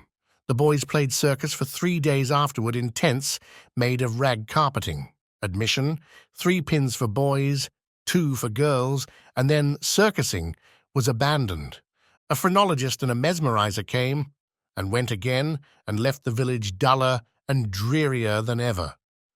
There were some boys' and girls' parties, but they were so few and so delightful that they only made the aching voids between ache the harder. Becky Thatcher was gone to her Constantinople home to stay with her parents during vacation, so there was no bright side to life anywhere. The dreadful secret of the murder was a chronic misery. It was a very cancer for permanency and pain. Then came the measles. During 2 long weeks Tom lay a prisoner, dead to the world and its happenings. He was very ill, he was interested in nothing. When he got upon his feet at last and moved feebly downtown, a melancholy change had come over everything and every creature. There had been a revival, and everybody had got religion, not only the adults, but even the boys and girls. Tom went about, hoping against hope for the sight of one blessed sinful face, but disappointment crossed him everywhere. He found Joe Harper studying a testament, and turned sadly away from the depressing spectacle. He sought Ben Rogers, and found him visiting the poor with a basket of tracts. He hunted up Jim Hollis, who called his attention to the precious blessing of his late measles as a warning. Every boy he encountered added another ton to his depression, and when in desperation he flew for refuge at last to the bosom of Huckleberry Finn, and was received with a scriptural quotation, his heart broke, and he crept home and to bed, realizing that he alone of all the town was lost, forever and forever. And that night there came on a terrific storm, with driving rain, awful claps of thunder, and blinding sheets of lightning. He covered his head with the bedclothes and waited in a horror of suspense for his doom. For he had not the shadow of a doubt that all this hubbub was about him. He believed he had taxed the forbearance of the powers above to the extremity of endurance, and that this was the result. It might have seemed to him a waste of pomp and ammunition to kill a bug with a battery of artillery, but there seemed nothing incongruous about the getting up such an expensive thunderstorm as this to knock the turf from under an insect like himself. By and by the tempest spent itself and died without accomplishing its object. The boy's first impulse was to be grateful and reform. His second was to wait, for there might not be any more storms. The next day the doctors were back. Tom had relapsed. The 3 weeks he spent on his back this time seemed an entire age. When he got abroad at last, he was hardly grateful that he had been spared, remembering how lonely was his estate, how companionless and forlorn he was. He drifted listlessly down the street and found Jim Hollis acting as judge in a juvenile court that was trying a cat for murder in the presence of her victim, a bird. He found Joe Harper and Huck Finn up an alley eating a stolen melon. Poor lads, they, like Tom, had suffered a relapse. Chapter 23. Dam Sum. At last the sleepy atmosphere was stirred, and vigorously the murder trial came on in the court. It became the absorbing topic of village talk immediately. Tom could not get away from it. Every reference to the murder sent a shudder to his heart, for his troubled conscience and fears almost persuaded him that these remarks were put forth in his hearing as feelers. He did not see how he could be suspected of knowing anything about the murder, but still he could not be comfortable in the midst of this gossip. It kept him in a cold shiver all the time. He took Huck to a lonely place to have a talk with him.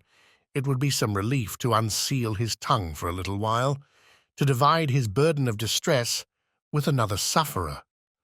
Moreover, he wanted to assure himself that Huck had remained discreet. "Huck, have you ever told anybody about that?" "About what?" "You know what?" "Oh, course I haven't." "Never a word?" "Never a solitary word, so help me. What makes you ask?" Well, I was afeard. Why, Tom Sawyer, we wouldn't be alive 2 days if that got found out. You know that. Tom felt more comfortable. After a pause. "Huck, they couldn't anybody get you to tell, could they?" "Get me to tell? Why, if I wanted that half-breed devil to drown me, they could get me to tell. They ain't no different way." "Well, that's all right then. I reckon we're safe as long as we keep mum. But let's swear again anyway. It's more surer." "I'm agreed." So they swore again with dread solemnities. "What is the talk around, Huck? I've heard a power of it." "Talk?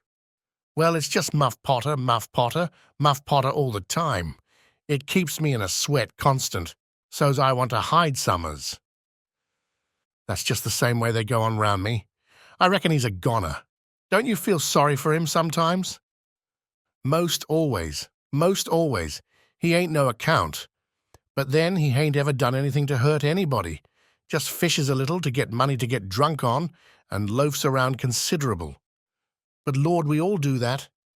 Leastways, most of us. Preachers and such like. But he's kind of good. He give me half a fish once, when there weren't enough for 2, and lots of times he's kind of stood by me when I was out of luck. Well, he's mended kites for me, Huck, and knitted hooks onto my line. I wish we could get him out of there. My, we couldn't get him out, Tom, and besides, 'twouldn't do any good. They'd catch him again. Yes, so they would. But I hate to hear 'em abuse him so like the dickens when he never done that. I do too, Tom. Lord, I hear 'em say he's the bloodiest-looking villain in this country, and they wonder he wasn't ever hung before. Yes, they talk like that all the time. I've heard 'em say that if he was to get free, they'd lynch him. And they'd do it too. The boys had a long talk, but it brought them little comfort. As the twilight drew on, they found themselves hanging about the neighborhood of the little isolated jail, perhaps with an undefined hope that something would happen that might clear away their difficulties. But nothing happened. There seemed to be no angels or fairies interested in this luckless captive. The boys did as they had often done before, went to the cell grating and gave Potter some tobacco and matches. He was on the ground floor, and there were no guards. His gratitude for their gifts had always smote their consciences before. It cut deeper than ever this time. They felt cowardly and treacherous to the last degree when Potter said, "You've been mighty good to me, boys, better'n anybody else in this town, and I don't forget it, I don't. Often I says to myself, says I used to mend all the boys' kites and things and show 'em where the good fishin' places was, and befriend 'em what I could, and now they've all forgot old Muff when he's in trouble. But Tom don't and Huck don't. They don't forget him, says I, and I don't forget them. Well, boys, I done an awful thing, drunk and crazy at the time. That's the only way I account for it. And now I got to swing for it, and it's right. Right and best, too, I reckon. Hope so, anyway. Well, we won't talk about that. I don't want to make you feel bad. You've befriended me. But what I want to say is, don't you ever get drunk, then you won't ever get here. Stand a little further west. So, that's it. It's a prime comfort to see faces that's friendly when a body's in such a muck of trouble, and there don't none come here but yawn. Good friendly faces, good friendly faces. Get up on one another's backs and let me touch 'em. That's it. Shake hands. Yourn'll come through the bars, but mine's too big. Little hands and weak. But they've helped Muff Potter a power. And they'd help him more if they could. Tom went home miserable, and his dreams that night were full of horrors.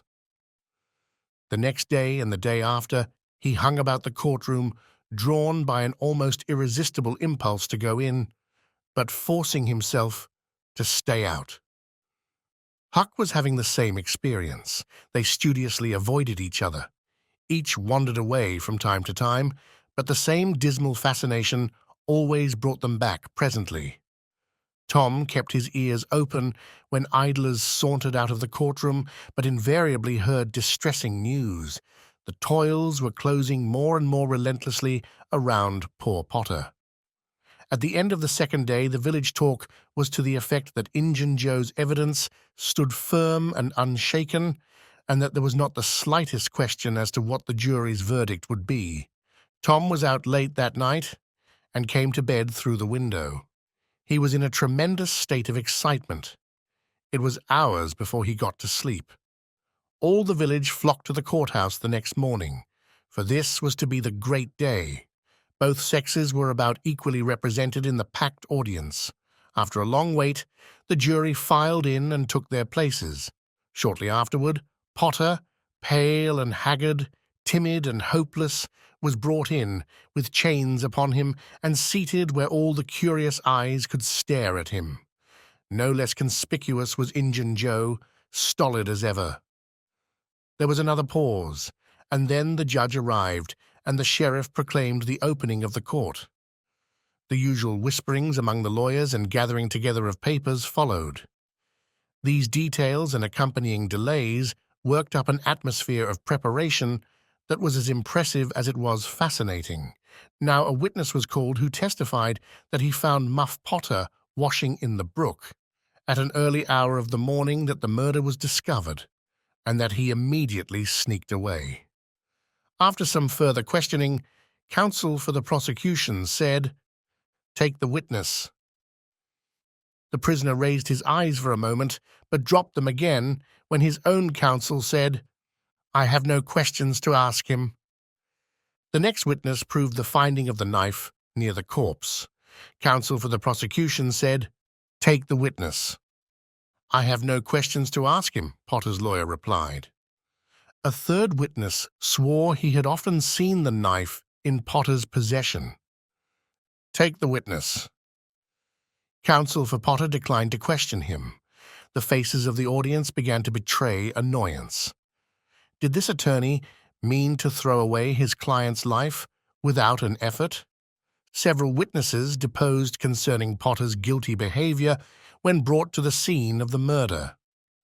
They were allowed to leave the stand without being cross-questioned. Every detail of the damaging circumstances that occurred in the graveyard upon that morning, which all present remembered so well, was brought out by credible witnesses, but none of them were cross-examined by Potter's lawyer. The perplexity and dissatisfaction of the House expressed itself in murmurs and provoked a reproof from the bench. Counsel for the prosecution now said, "By the oaths of citizens whose simple word is above suspicion, we have fastened this awful crime, beyond all possibility of question, upon the unhappy prisoner at the bar. We rest our case here." A groan escaped from poor Potter, and he put his face in his hands and rocked his body softly to and fro, while a painful silence reigned in the courtroom. Many men were moved, and many women's compassion testified itself in tears. Counsel for the defense rose and said, "Your Honor, in our remarks at the opening of this trial, we foreshadowed our purpose to prove that our client did this fearful deed while under the influence of a blind and irresponsible delirium produced by drink. We have changed our mind. We shall not offer that plea." Then to the clerk, "Call Thomas Sawyer." A puzzled amazement awoke in every face in the house, not even excepting Potter's. Every eye fastened itself with wondering interest upon Tom as he rose and took his place upon the stand. The boy looked wild enough, for he was badly scared. The oath was administered. "Thomas Sawyer, where were you on the 17th of June, about the hour of midnight?" Tom glanced at Injun Joe's iron face, and his tongue failed him. The audience listened breathless, but the words refused to come. After a few moments, however, the boy got a little of his strength back and managed to put enough of it into his voice to make part of the house hear. "In the graveyard." "A little bit louder, please. Don't be afraid." "You were, in the graveyard." A contemptuous smile flitted across Injun Joe's face. "Were you anywhere near Horse William's grave?" "Yes, sir." "Speak up, just a trifle louder. How near were you?" "Near as I am to you." "Were you hidden or not?" "I was hid." "Where?" "Behind the elms that's on the edge of the grave." Injun Joe gave a barely perceptible start. "Anyone with you?" "Yes, sir. I went there with—" Wait a moment. Never mind mentioning your companion's name. We will produce him at the proper time. Did you carry anything there with you?" Tom hesitated and looked confused. "Speak out, my boy. Don't be diffident. The truth is always respectable. What did you take there?" "Only a dead cat." There was a ripple of mirth, which the court checked. "We will produce the skeleton of that cat. Now, my boy, tell us everything that occurred. Tell it in your own way. Don't skip anything, and don't be afraid." Tom began, hesitatingly at first, but as he warmed to his subject, his words flowed more and more easily. In a little while every sound ceased but his own voice. Every eye fixed itself upon him. With parted lips and bated breath, the audience hung upon his words, taking no note of time, wrapped in the ghastly fascinations of the tale. The strain upon pent emotion reached its climax when the boy said, "And as the doctor fetched the board around and Muff Potter fell, Injun Joe jumped with the knife and— crash! Quick as lightning, the half-breed sprang for a window, tore his way through all opposers, and was gone." Chapter 24. Tom was a glittering hero once more, the pet of the old, the envy of the young.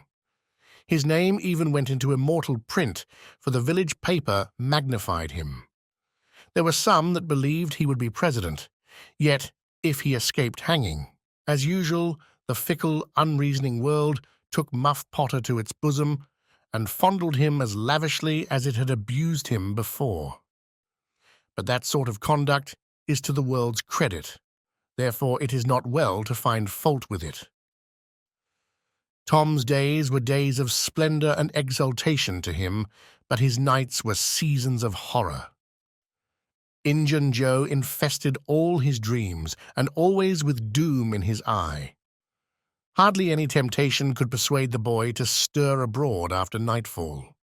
Poor Huck was in the same state of wretchedness and terror, for Tom had told the whole story to the lawyer the night before the great day of the trial, and Huck was sore afraid that his share in the business might leak out, yet notwithstanding Injun Joe's flight had saved him the suffering of testifying in court.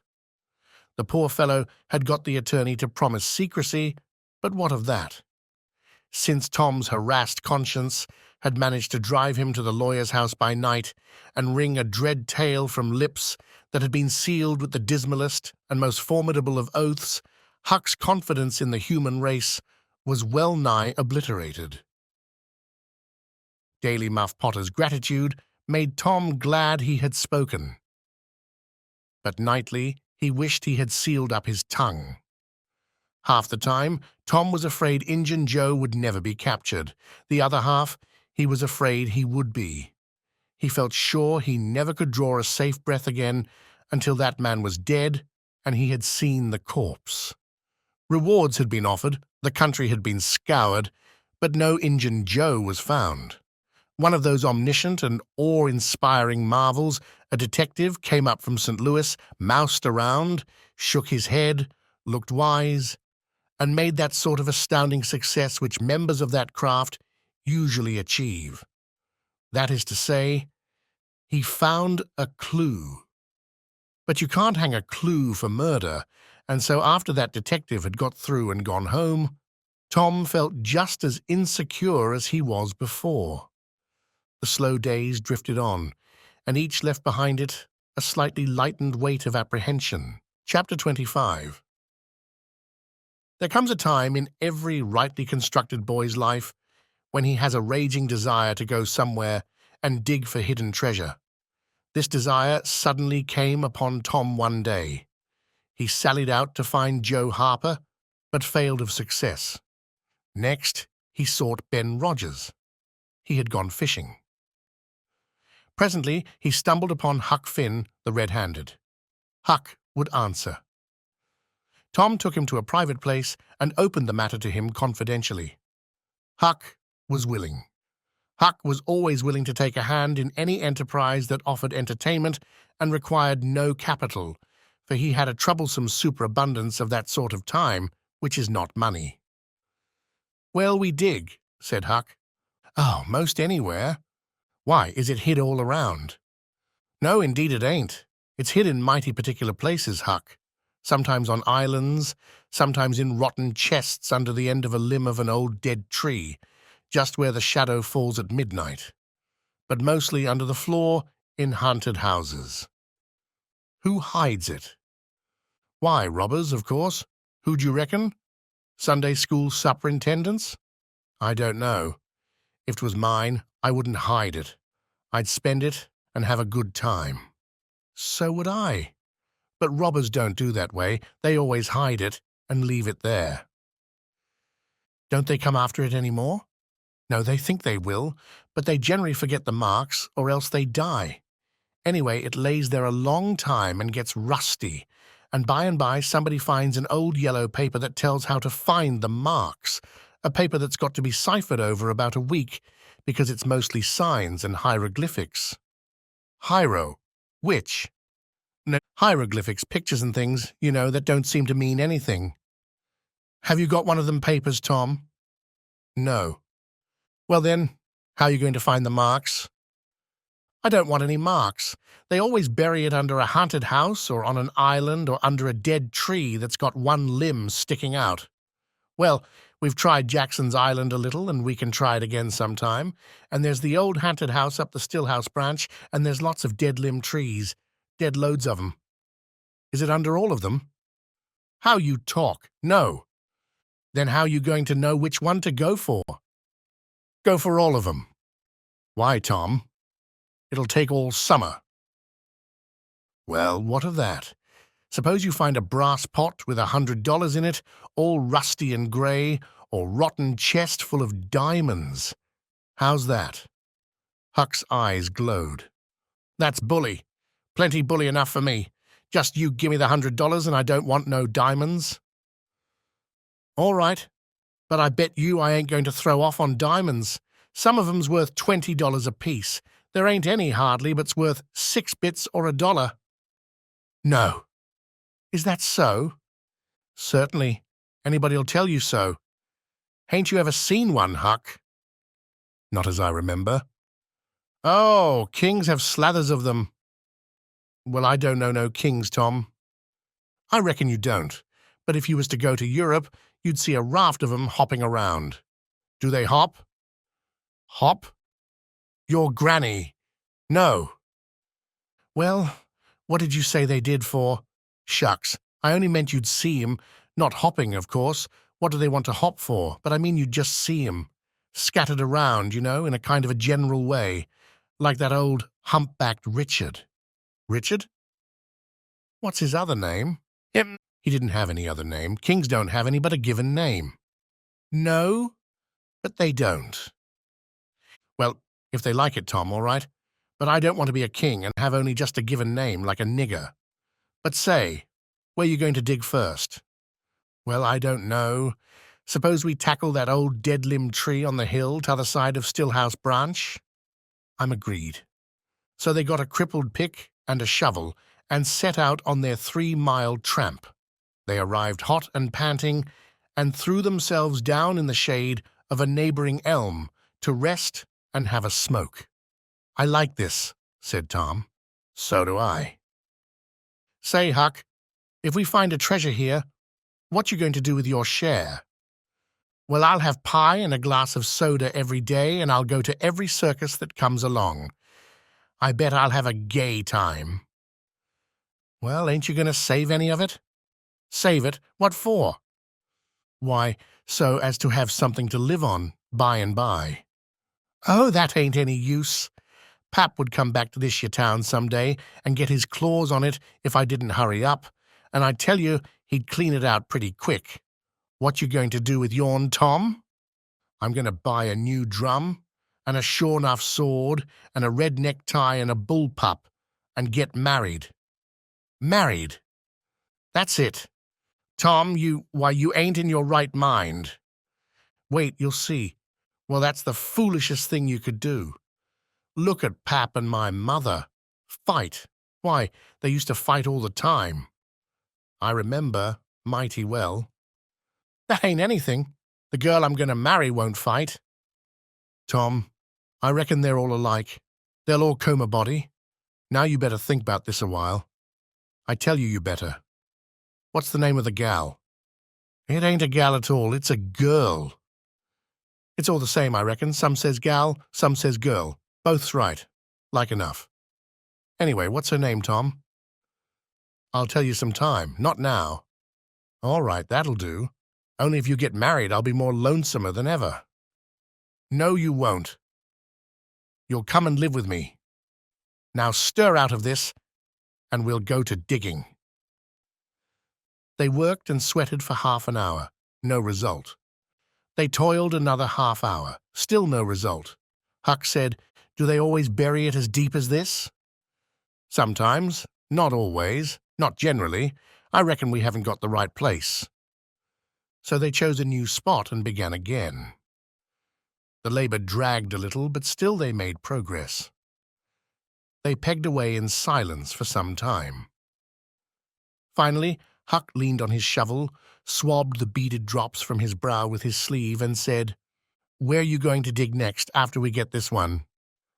"I reckon maybe we'll tackle the old tree that's over yonder on Cardiff Hill, back of the widow's."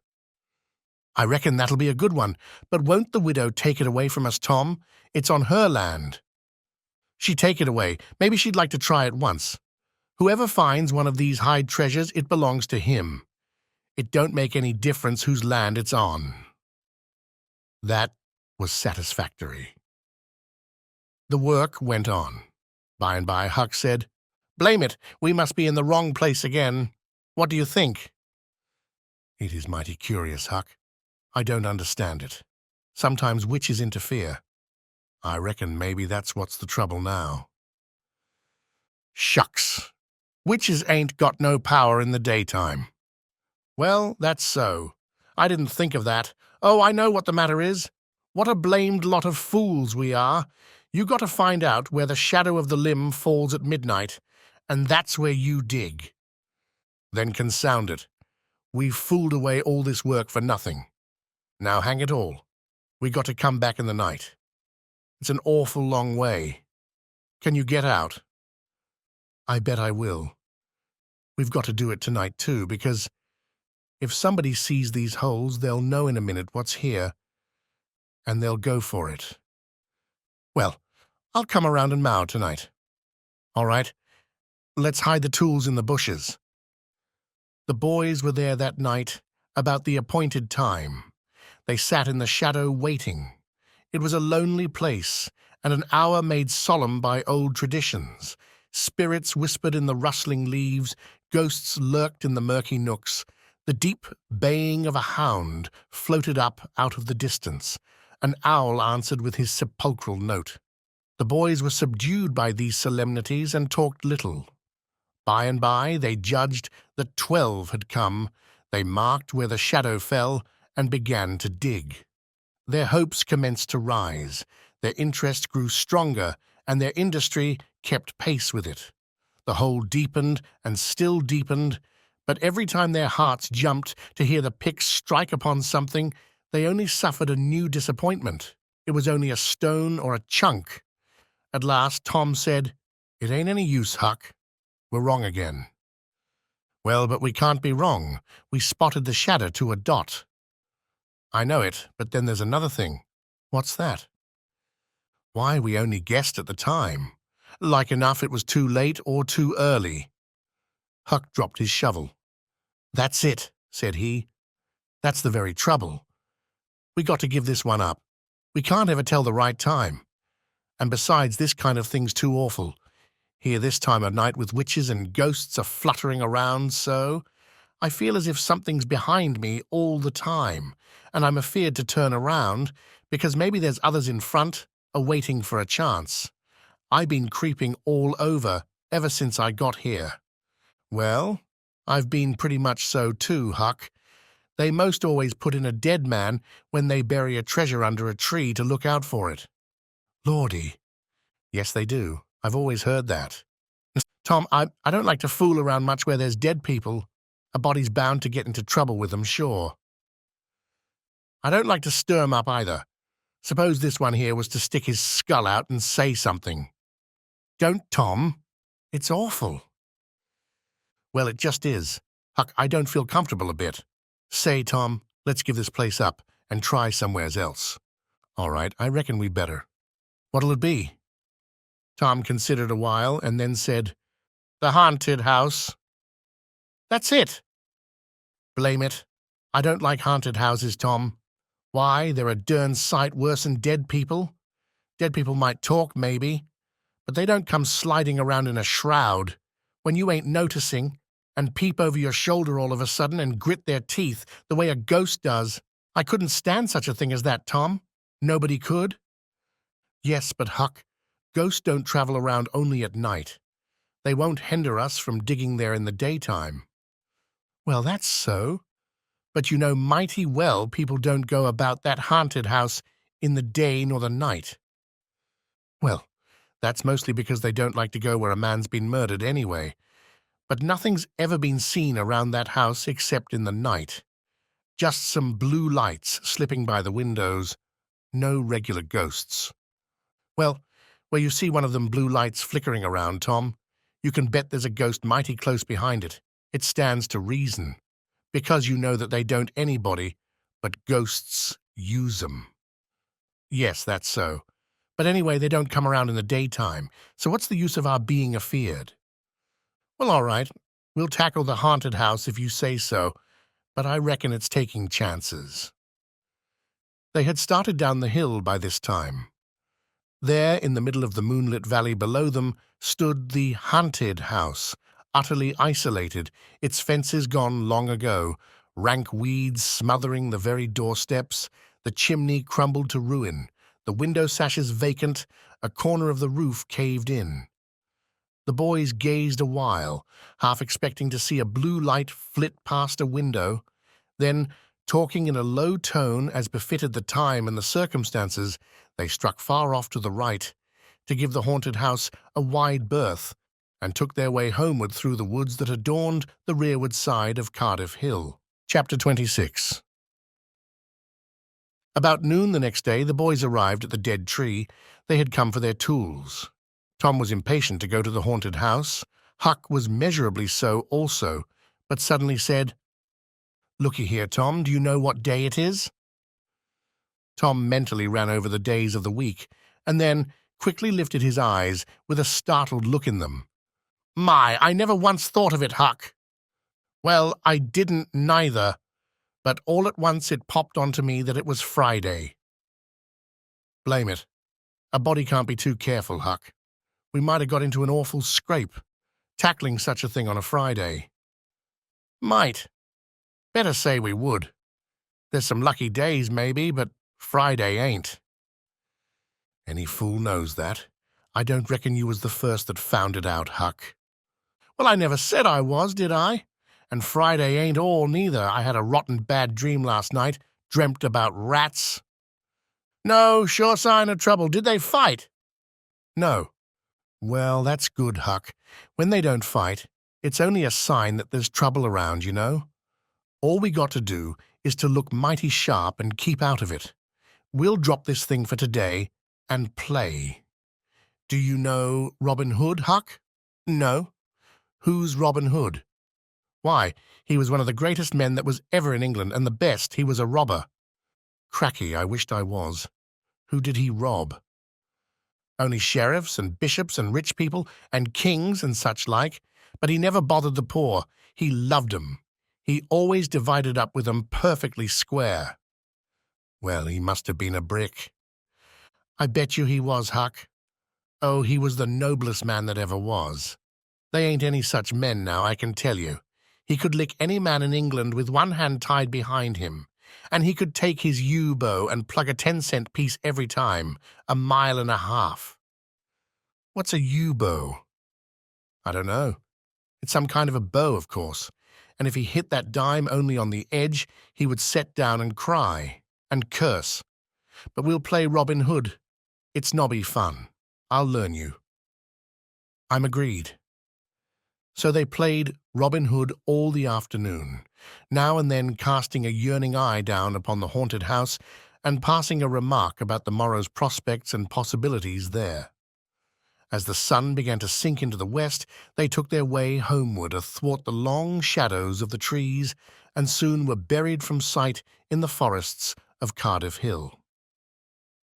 On Saturday, shortly after noon, the boys were at the dead tree again. They had a smoke and a chat in the shade, and then dug a little in their last hole, not with great hope, but merely because Tom said there were so many cases where people had given up a treasure after getting down within 6 inches of it, and then somebody else had come along and turned it up with a single thrust of a shovel. The thing failed this time, however, so the boys shouldered their tools and went away, feeling that they had not trifled with fortune, but had fulfilled all the requirements that belong to the business of treasure hunting. When they reached the haunted house, there was something so weird and grisly about the dead silence that reigned there under the baking sun, and something so depressing about the loneliness and desolation of the place that they were afraid for a moment to venture in. Then they crept to the door and took a trembling peep. They saw a weed-grown, floorless room unplastered, an ancient fireplace, vacant windows, a ruinous staircase, and here, there, and everywhere hung ragged and abandoned cobwebs. They presently entered softly, with quickened pulses, talking in whispers, ears alert to catch the slightest sound, and muscles tense and ready for instant retreat.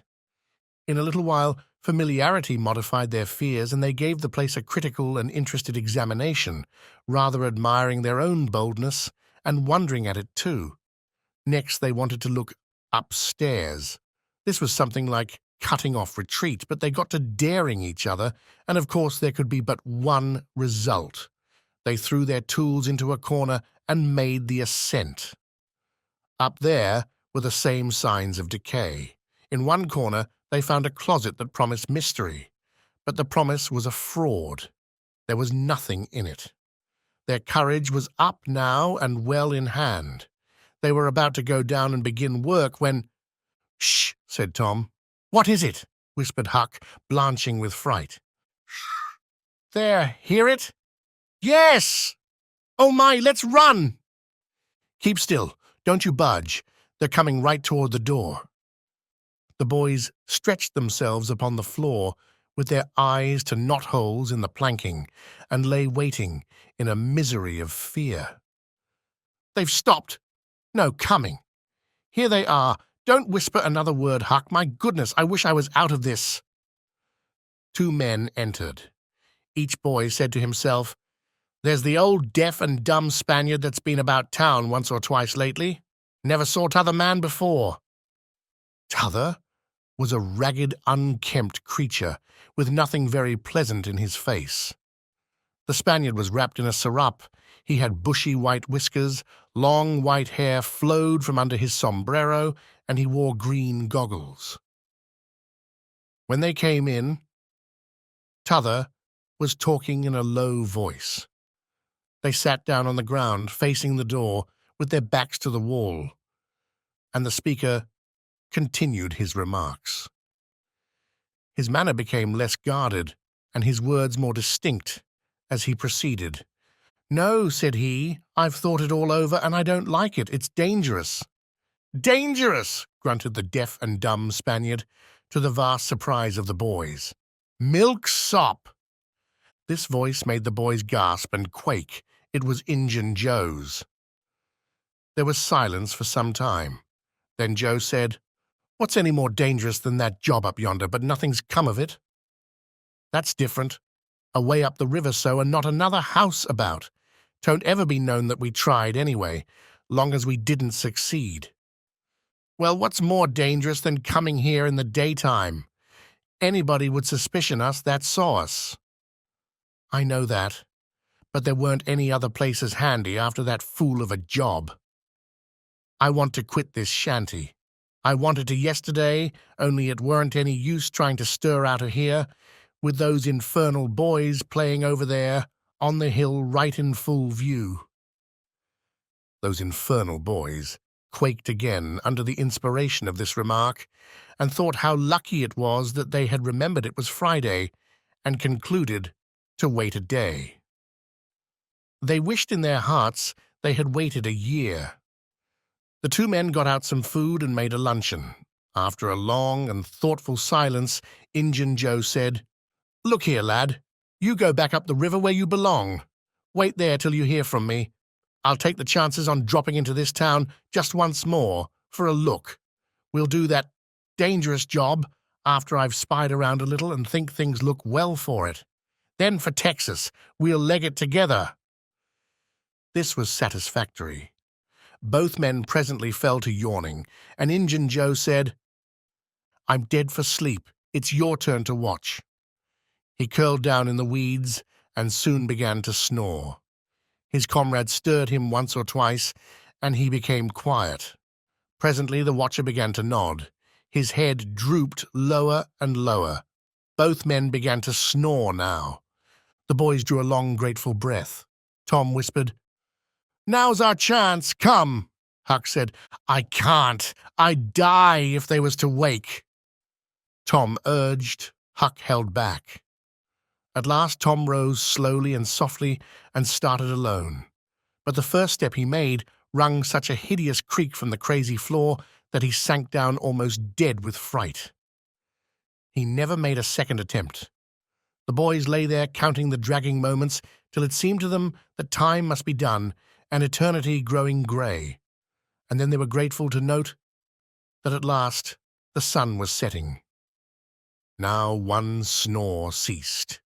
Injun Joe sat up, stared around, smiled grimly upon his comrade, whose head was drooping upon his knees, stirred him up with his foot and said, "Here! You're a watchman, ain't you? All right, though. Nothing's happened." "My, have I been asleep?" "Oh, partly. Nearly time for us to be moving, pard. What'll we do with what little swag we've got left?" "I don't know. Leave it here as we've always done, I reckon. No use to take it away till we start south. 650 in silver's something to carry." "Well, all right. It won't matter to come here once more." "No. But I'd say come in the night as we used to do. It's better." "Yes. But look here. It may be a good while before I get the right chance at that job. Accidents might happen. 'Tain't in such a very good place. We'll just regularly bury it, and bury it deep." "Good idea," said the comrade, who walked across the room, knelt down, raised one of the rearward hearthstones, and took out a bag that jingled pleasantly.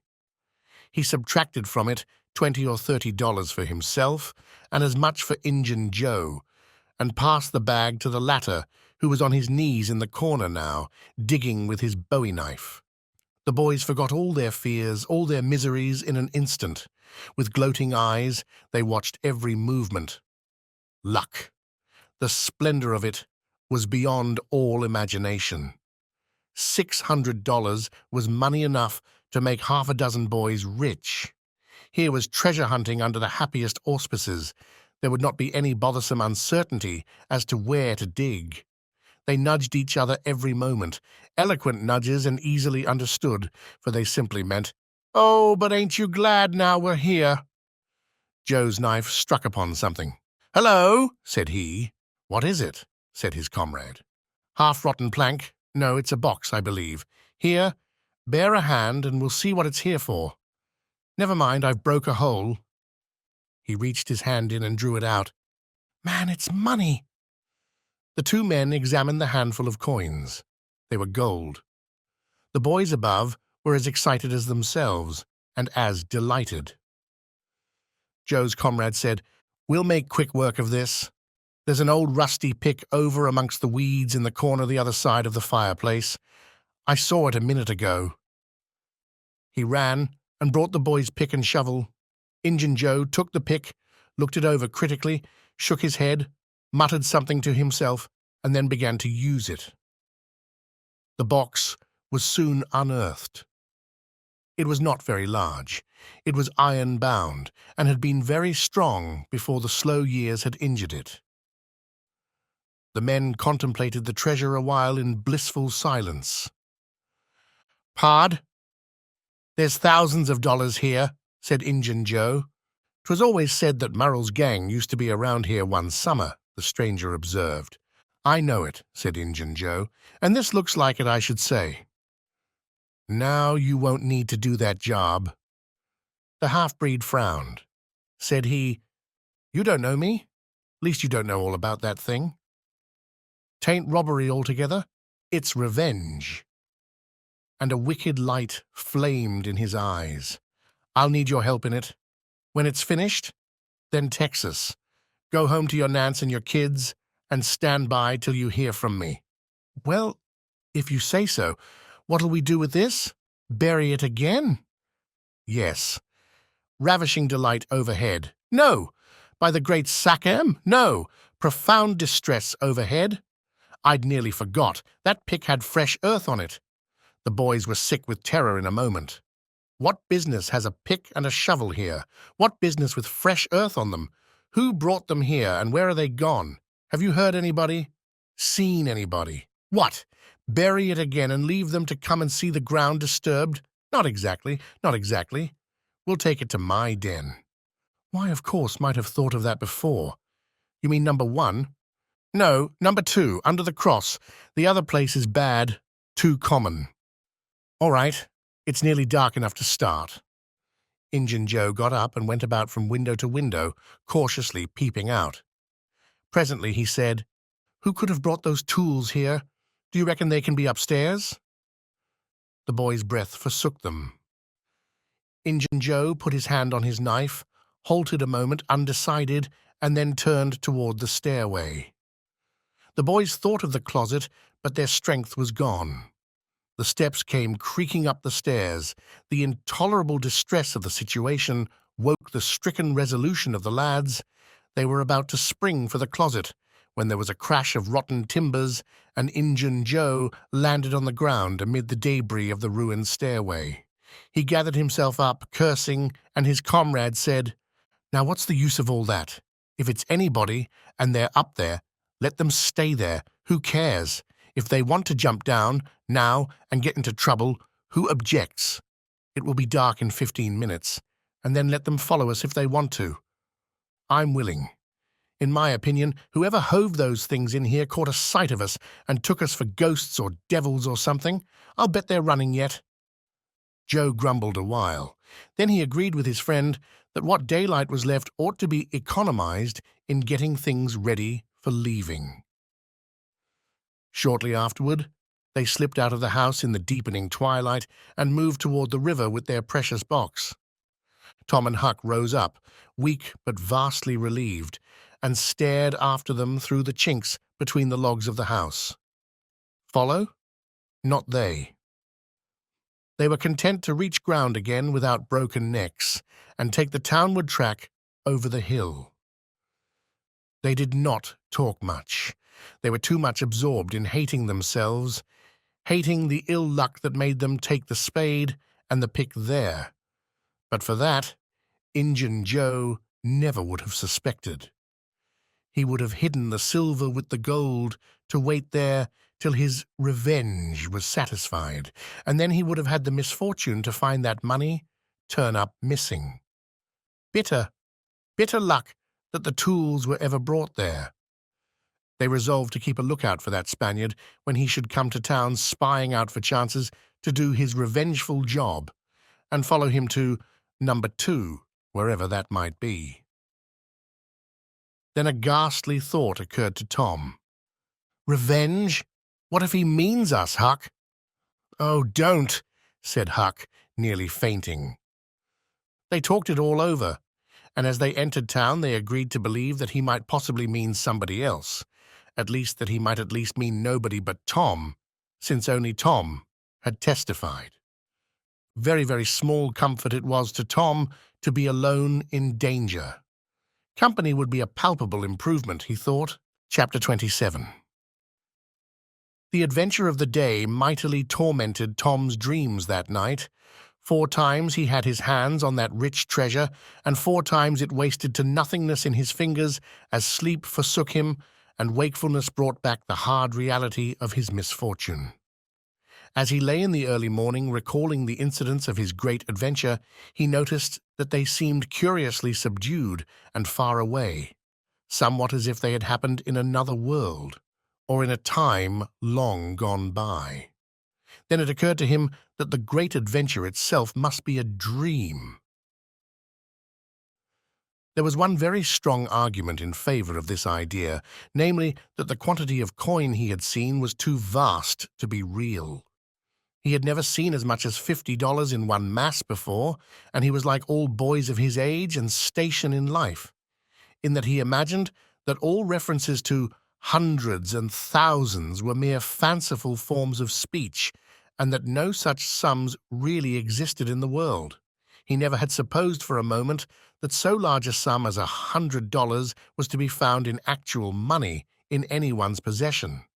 If his notions of hidden treasure had been analyzed, they would have been found to consist of a handful of real dimes and a bushel of vague, splendid, ungraspable dollars.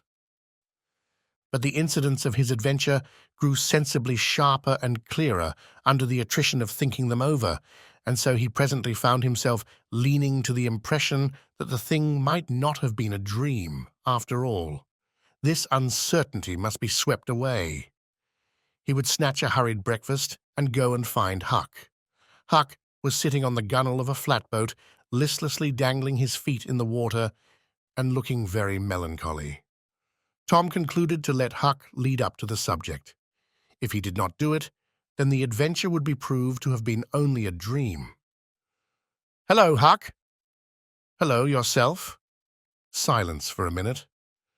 "Tom, if we'd 'a' left the blame tools at the dead tree, we'd 'a' got the money." "Oh, ain't it awful?" "'Tain't a dream, then. 'Tain't a dream. Somehow I most wish it was. Dogged if I don't, Huck." "What ain't a dream?" "Oh, that thing yesterday. I've been half thinking it was." "Dream! If them stairs hadn't broke down, you'd have seen how much dream it was. I've had dreams enough all night, with that patch-eyed Spanish devil going for me all through 'em. Rot him." "No, not rot him. Find him. Track the money." "Tom, we'll never find him. A fella don't have only one chance for such a pile, and that one's lost. I'd feel mighty shaky if I was to see him anyway." "Well, so'd I. But I'd like to see him anyway and track him out. To his number 2. "Number 2. Yes, that's it. I've been thinking about that. But I can't make nothing out of it. What do you reckon it is?" "I dunno. It's too deep. Say, Huck, maybe it's the number of a house." "Goody. No, Tom, that ain't it. If it is, it ain't in this one-horse town. They ain't no numbers here." "Well, that's so. Let me think a minute. Here it's the number of a room, in a tavern, you know." "Oh, that's the trick. They ain't only 2 taverns. We can find out quick." "You stay here, Huck, till I come." Tom was off at once. He did not care to have Huck's company in public places. He was gone half an hour. He found that in the best tavern, No. 2, had long been occupied by a young lawyer, and was still so occupied. In the less ostentatious house, No. 2 was a mystery. The tavern-keeper's young son said it was kept locked all the time, and he never saw anybody go into it or come out of it except at night. He did not know any particular reason for this state of things, had had some little curiosity, but it was rather feeble, had made the most of the mystery by entertaining himself with the idea that that room was haunted, had noticed that there was a light in there the night before. "That's what I found out, Huck. I reckon that's the very no-2 we're after." "I reckon it is, Tom. Now what you going to do?" "Let me think." Tom thought a long time. Then he said, "I'll tell you. The back door of that no-2 is the door that comes out into that little close alley between the tavern and the old rattle-trap of a brick store. Now you get hold of all the door keys you can find, and I'll nip all of Auntie's, and the first dark night we'll go there and try 'em. And mind you, keep a lookout for Injun Joe, because he said he was going to drop into town and spy around once more for a chance to get his revenge. If you see him, you just follow him, and if he don't go to that no-2, that ain't the place." "Lordy, I don't want to follow him by myself." "Why, it'll be night, sure. He might never see you, and if he did, maybe he'd never think anything." "Well, if it's pretty dark, I reckon I'll track him." I dunno. I'll try." "You bet I'll follow him if it's dark, Huck. Why, he might have found out he couldn't get his revenge and be going right after that money."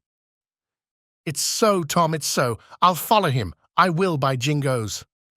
"Now you're talking. Don't you ever weaken, Huck, and I won't." Chapter 28. That night, Tom and Huck were ready for their adventure. They hung about the neighborhood of the tavern until after 9, one watching the alley at a distance, and the other the tavern door. Nobody entered the alley or left it. Nobody resembling the Spaniard entered or left the tavern door. The night promised to be a fair one, so Tom went home with the understanding that if a considerable degree of darkness came on, Huck was to come and mow, whereupon he would slip out and try the keys. But the night remained clear, and Huck closed his watch and retired to bed in an empty sugar hogshead about 12. Tuesday the boys had the same ill luck, also Wednesday, but Thursday night promised better. Tom slipped out in good season with his aunt's old tin lantern and a large towel to blindfold it with. He hid the lantern in Huck's sugar hogshead, and the watch began. An hour before midnight, the tavern closed up, and its lights, the only ones thereabouts, were put out. No Spaniard had been seen. Nobody had entered or left the alley. Everything was auspicious. The blackness of darkness reigned. The perfect stillness was interrupted only by occasional mutterings of distant thunder. Tom got his lantern, lit it in the hogshead, wrapped it closely in the towel, and the two adventurers crept in the gloom toward the tavern. Huck stood sentry, and Tom felt his way into the alley. Then there was a season of waiting anxiety that weighed upon Huck's spirits like a mountain. He began to wish he could see a flash from the lantern. It would frighten him, but it would at least tell him that Tom was alive yet. It seemed hours since Tom had disappeared. Surely he must have fainted. Maybe he was dead. Maybe his heart had burst under terror and excitement. In his uneasiness, Huck found himself drawing closer and closer to the alley, fearing all sorts of dreadful things and momentarily expecting some catastrophe to happen that would take away his breath. There was not much to take away, for he seemed only able to inhale it by thimblefuls, and his heart would soon wear itself out, the way it was beating. Suddenly there was a flash of light, and Tom came tearing by him. "Run!" said he. "Run for your life!" He needn't have repeated it. Once was enough. Huck was making 30 or 40 miles an hour before the repetition was uttered. The boys never stopped till they reached the shed of a deserted slaughterhouse at the lower end of the village. Just as they got within its shelter, the storm burst, and the rain poured down. As soon as Tom got his breath, he said, "Huck, it was awful! I tried 2 of the keys just as soft as I could, but they seemed to make such a power of racket that I couldn't hardly get my breath, I was so scared. They wouldn't turn in the lock either. Well, without noticing what I was doing, I took hold of the knob, and open comes the door. It weren't locked. I hopped in and shook off the towel, and great Caesar's ghost! What'd you see, Tom? Huck, I most stepped onto Injun Joe's hand. No! Yes! He was lying there, sound asleep on the floor, with his old patch on his eye and his arms spread out. Lordy, what did you do? Did he wake up? No, never budged. Drunk, I reckon. I just grabbed that towel and started. I'd never have thought of the towel, I bet. Well, I would. My aunt would make me mighty sick if I lost it. Say, Tom, did you see that box? Huck? I didn't wait to look around. I didn't see the box, I didn't see the cross. I didn't see anything but a bottle and a tin cup on the floor by Injun Joe. Yes, I saw 2 barrels and lots more bottles in the room. Don't you see now what's the matter with that haunted room? How? Why, it's haunted with whiskey. Maybe all the temperance taverns have got a haunted room, hey, Huck? Well, I reckon maybe that's so. Who'd have thought such a thing? But say, Tom, now's a mighty good time to get that box if Injun Joe's drunk. It is that. You try it. Huck shuddered. Well, no, I reckon not. And I reckon not, Huck. Only 1 bottle alongside of Injun Joe ain't enough. If there'd been 3, he'd be drunk enough, and I'd do it. There was a long pause for reflection, and then Tom said, Looky here, Huck. Let's not try that thing any more till we know Injun Joe's not in there. It's too scary. Now, if we watch every night, we'll be dead sure to see him go out, some time or other, and then we'll snatch that box quicker than lightning. Well, I'm agreed. I'll watch the whole night long, and I'll do it every night too if you'll do the other part of the job. All right, I will. All you got to do is to trot up Hooper Street a block and mow, and if I'm asleep, you throw some gravel at the window, and that'll fetch me.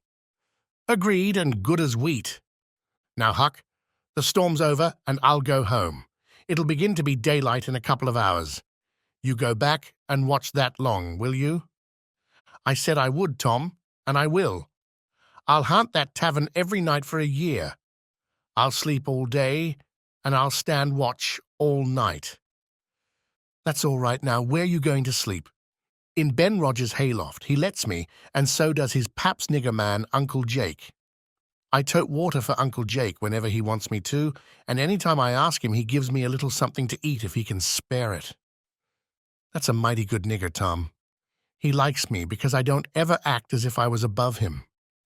Sometime I've set right down and eat with him. But you needn't tell that.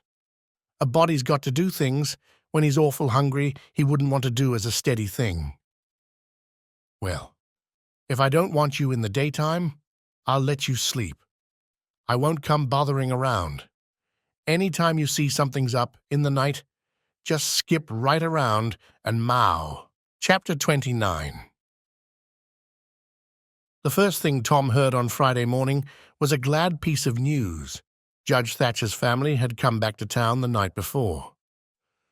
Both Injun Joe and the treasure sunk into secondary importance for a moment, and Becky took the chief place in the boy's interest.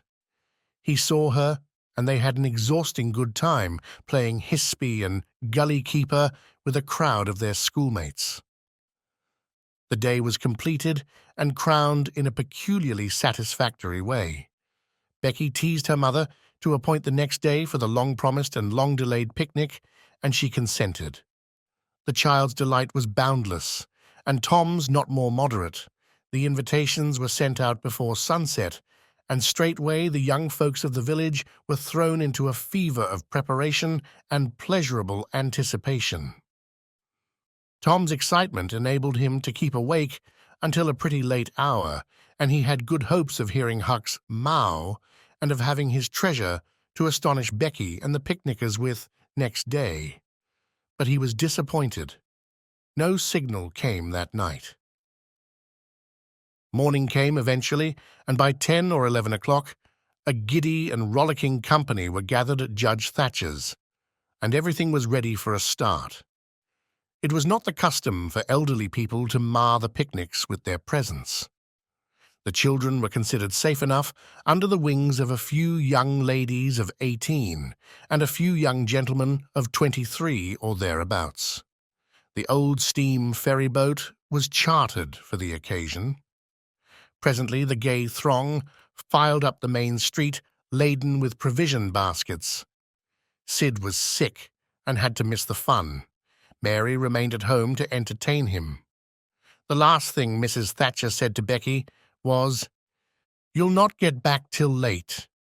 Perhaps you'd better stay all night with some of the girls that live near the ferry landing, child." "Then I'll stay with Susie Harper, Mama." "Very well. And mind and behave yourself, and don't be any trouble." Presently, as they tripped along, Tom said to Becky, "Say, I'll tell you what we'll do.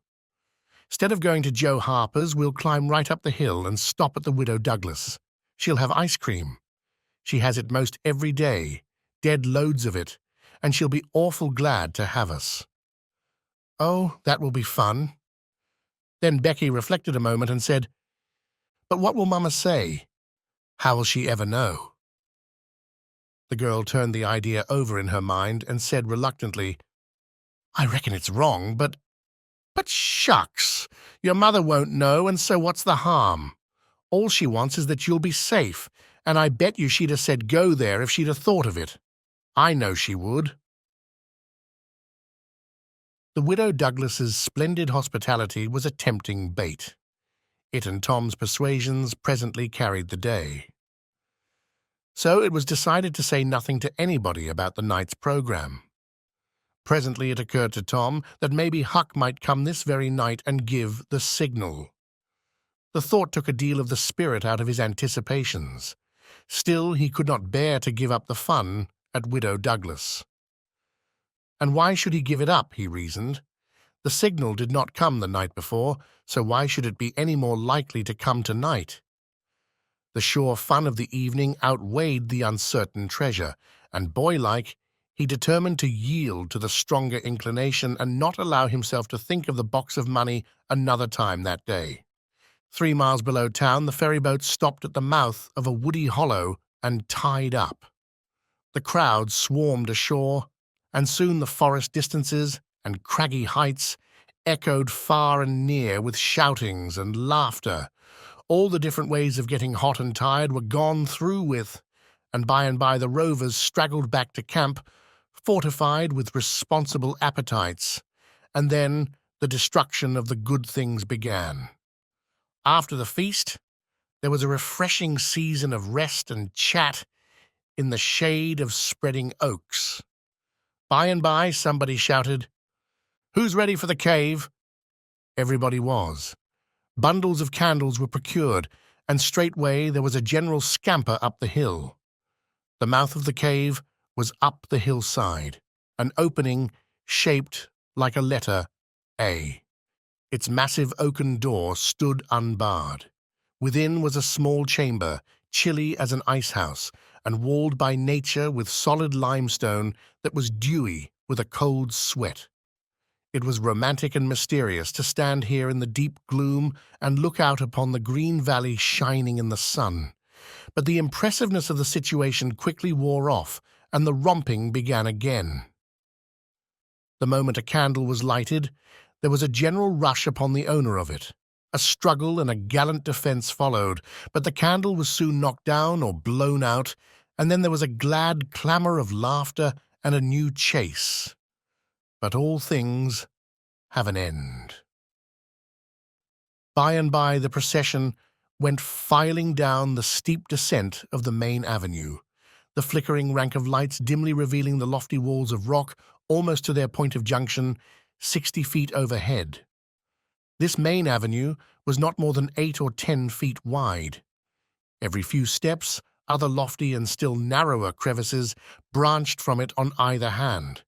For MacDougall's cave was but a vast labyrinth of crooked aisles that ran into each other and out again and led nowhere. It was said that one might wander days and nights together through its intricate tangle of rifts and chasms and never find the end of the cave, and that he might go down and still down into the earth, and it was just the same, labyrinth under labyrinth, and no end to any of them. No man knew the cave. That was an impossible thing. Most of the young men knew a portion of it, and it was not customary to venture much beyond this known portion. Tom Sawyer knew as much of the cave as anyone. The procession moved along the main avenue some 3/4 of a mile, and then groups and couples began to slip aside into branch avenues, fly along the dismal corridors, and take each other by surprise at points where the corridors joined again. Parties were able to elude each other for the space of half an hour without going beyond the known ground. By and by, one group after another came straggling back to the mouth of the cave, panting, hilarious, smeared from head to foot, with tallow drippings, daubed with clay, and entirely delighted with the success of the day. Then they were astonished to find that they had been taking no note of time, and that night was about at hand. The clanging bell had been calling for half an hour. However, this sort of close to the day's adventures was romantic and therefore satisfactory.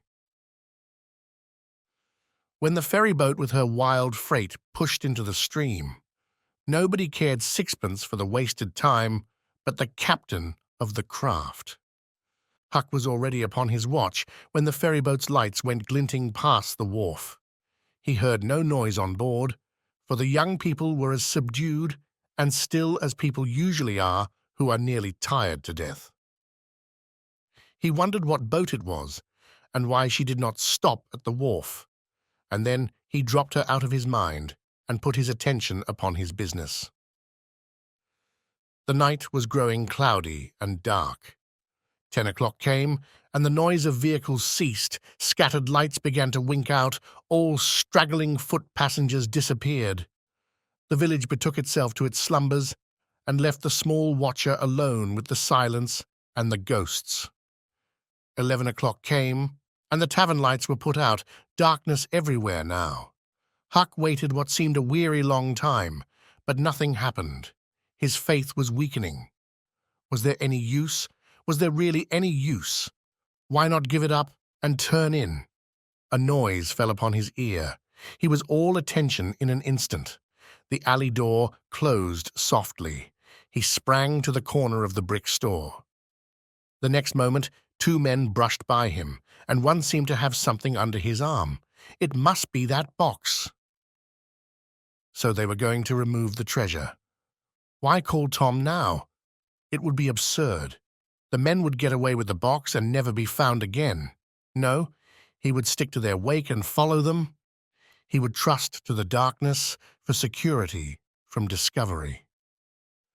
So communing with himself, Huck stepped out and glided along behind the men, cat-like with bare feet, allowing them to keep just far enough ahead not to be invisible. They moved up the River Street 3 blocks, then turned to the left, up a cross street. They went straight ahead, then, until they came to the path that led up Cardiff Hill. This they took. They passed by the old Welshman's house halfway up the hill without hesitating and still climbed upward. Good, thought Huck. They will bury it in the old quarry. But they never stopped at the quarry. They passed on, up the summit. They plunged into the narrow path between the tall sumac bushes and were at once hidden in the gloom. Huck closed up and shortened his distance now, for they would never be able to see him. He trotted along a while, then slackened his pace, fearing he was gaining too fast, moved on a piece, then stopped altogether, listened. No sound, none, save that he seemed to hear the beating of his own heart. The hooting of an owl came over the hill, ominous sound. But no footsteps. Heavens, was everything lost? He was about to spring with winged feet, when a man cleared his throat not 4 feet from him. Huck's heart shot into his throat, but he swallowed it again. And then he stood there shaking as if a dozen agues had taken charge of him at once, and so weak that he thought he must surely fall to the ground. He knew where he was. He knew he was within 5 steps of the stile leading into Widow Douglas's grounds. Very well, he thought, let them bury it there. It won't be hard to find. Now there was a voice, a very low voice. Injun Joe's. Damn her, maybe she's got company. There's lights, late as it is. I can't see any. This was that stranger's voice, the stranger of the haunted house. A deadly chill went to Huck's heart. This, then, was the revenge job. His thought was to fly. Then he remembered that the Widow Douglas had been kind to him more than once, and maybe these men were going to murder her. He wished he dared venture to warn her, but he knew he didn't dare. They might come and catch him. He thought all this and more in the moment that elapsed between the stranger's remark and Injun Joe's next, which was, "Because the bush is in your way. Now, this way. Now you see, don't you?" "Yes." "Well, there is company there, I reckon. Better give it up. Give it up, and I just leaving this country forever. Give it up, and maybe never have another chance. I tell you again, as I've told you before, I don't care for her swag. You may have it. But her husband was rough on me. Many times he was rough on me, and mainly he was the justice of the peace that jugged me for a vagrant. And that ain't all. It ain't a millionth part of it. He had me horsewhipped in front of the jail, like a nigger, with all the town looking on. Horsewhipped. Do you understand? He took advantage of me and died, but I'll take it out of her. Oh, don't kill her. Don't do that. Kill? Who said anything about killing? I would kill him if he was here, but not her. When you want to get revenge on a woman, you don't kill her. Bosh! You go for her looks. You slit her nostrils. You notch her ears like a sow. By God, that's... Keep your opinion to yourself. It will be safest for you. I'll tie her to the bed. If she bleeds to death, is that my fault? I'll not cry if she does. My friend, you'll help me in this thing for my sake. That's why you're here. I mightn't be able alone. If you flinch, I'll kill you. Do you understand that? And if I have to kill you, I'll kill her. And then I reckon nobody'll ever know much about who done this business. Well, if it's got to be done, let's get at it. The quicker the better. I'm all in a shiver. Do it now?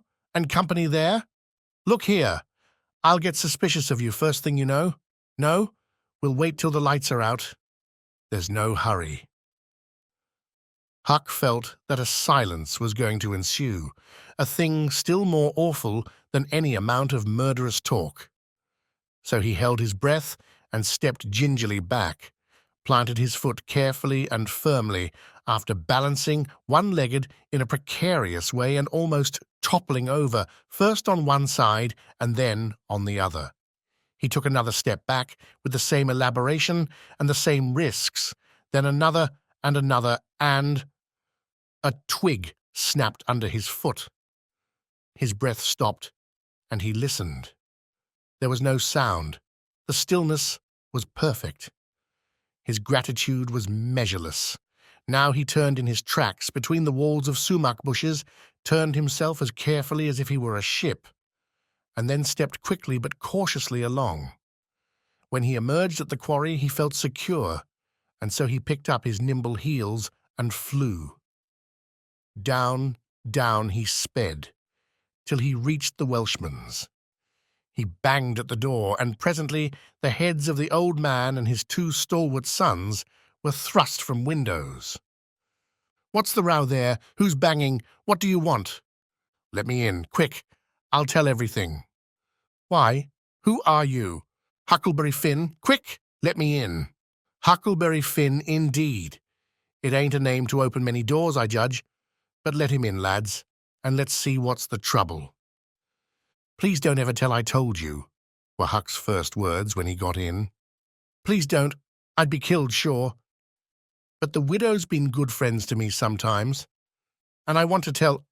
I will tell, if you'll promise you won't ever say it was me."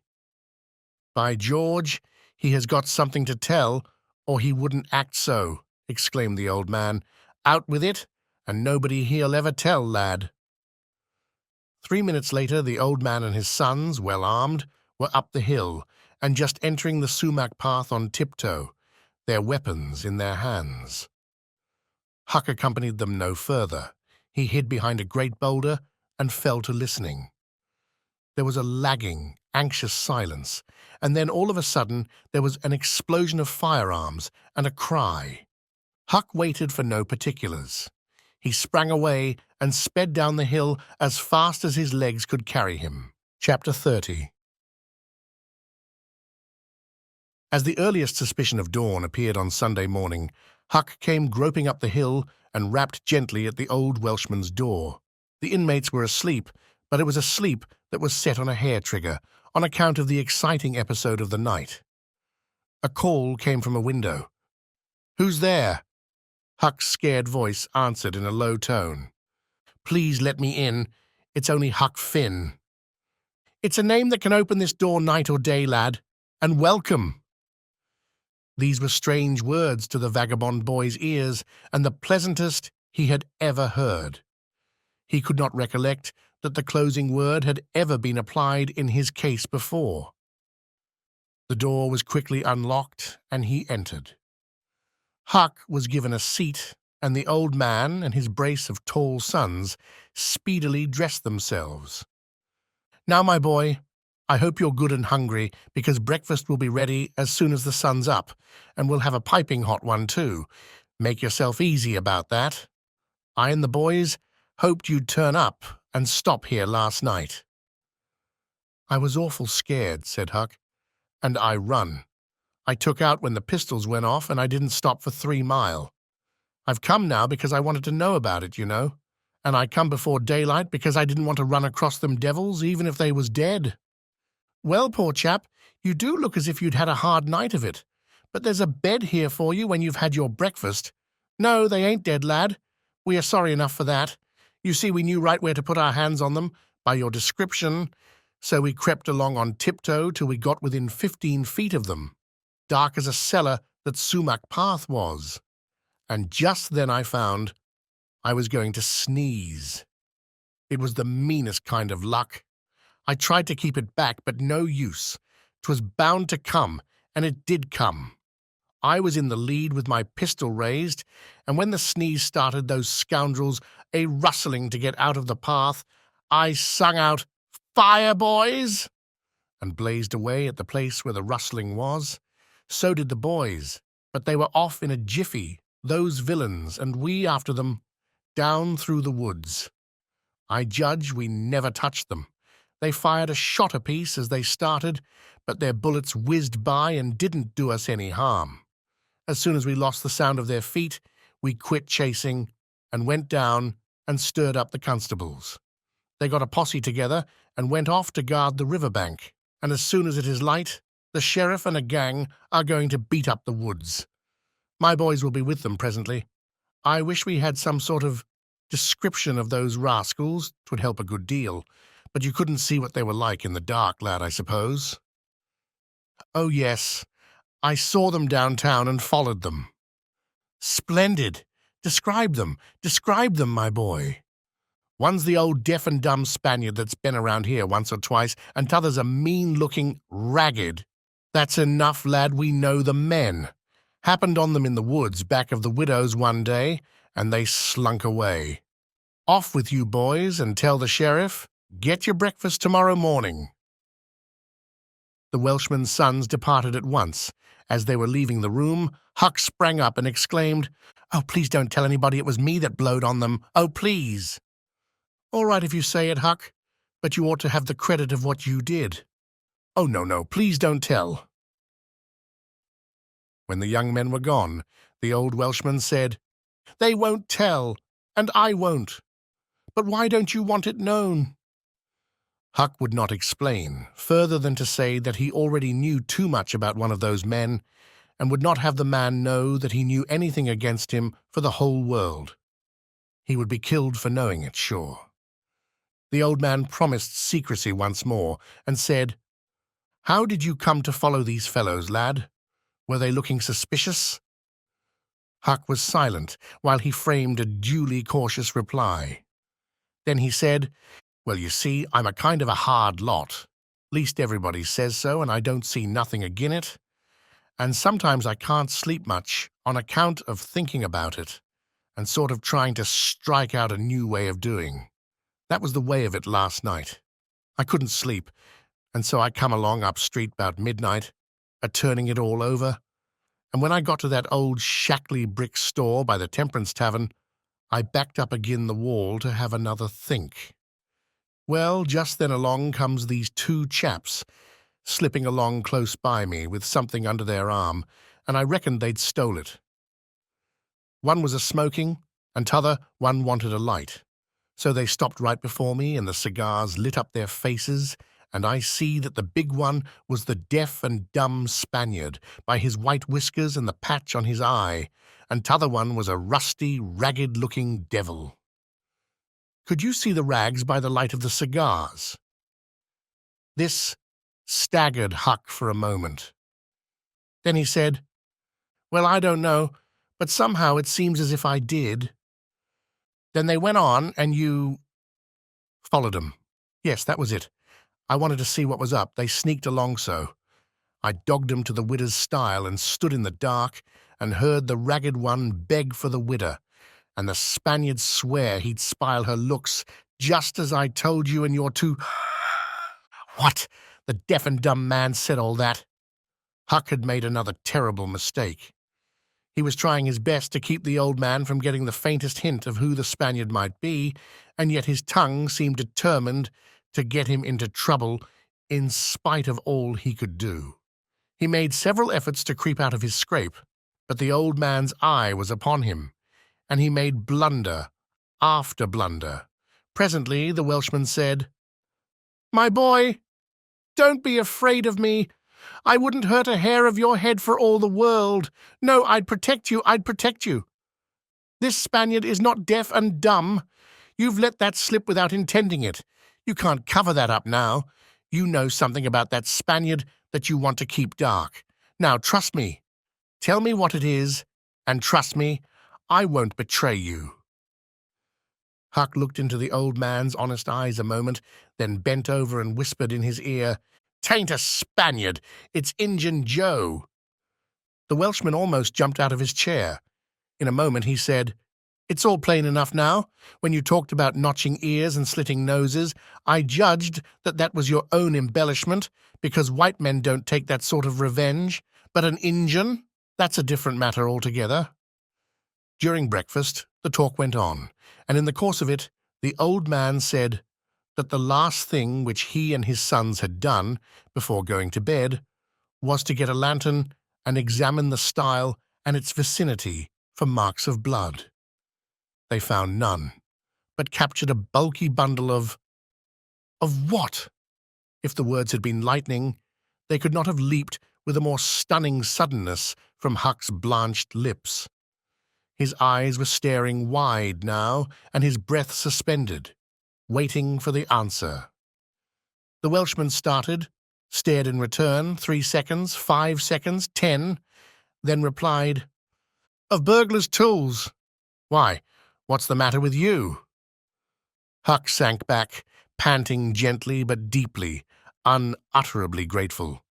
The Welshman eyed him gravely, curiously, and presently said, "Yes, burglars' tools.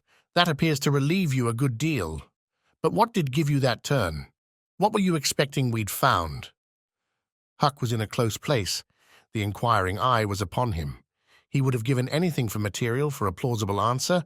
Nothing suggested itself. The inquiring eye was boring deeper and deeper. A senseless reply offered.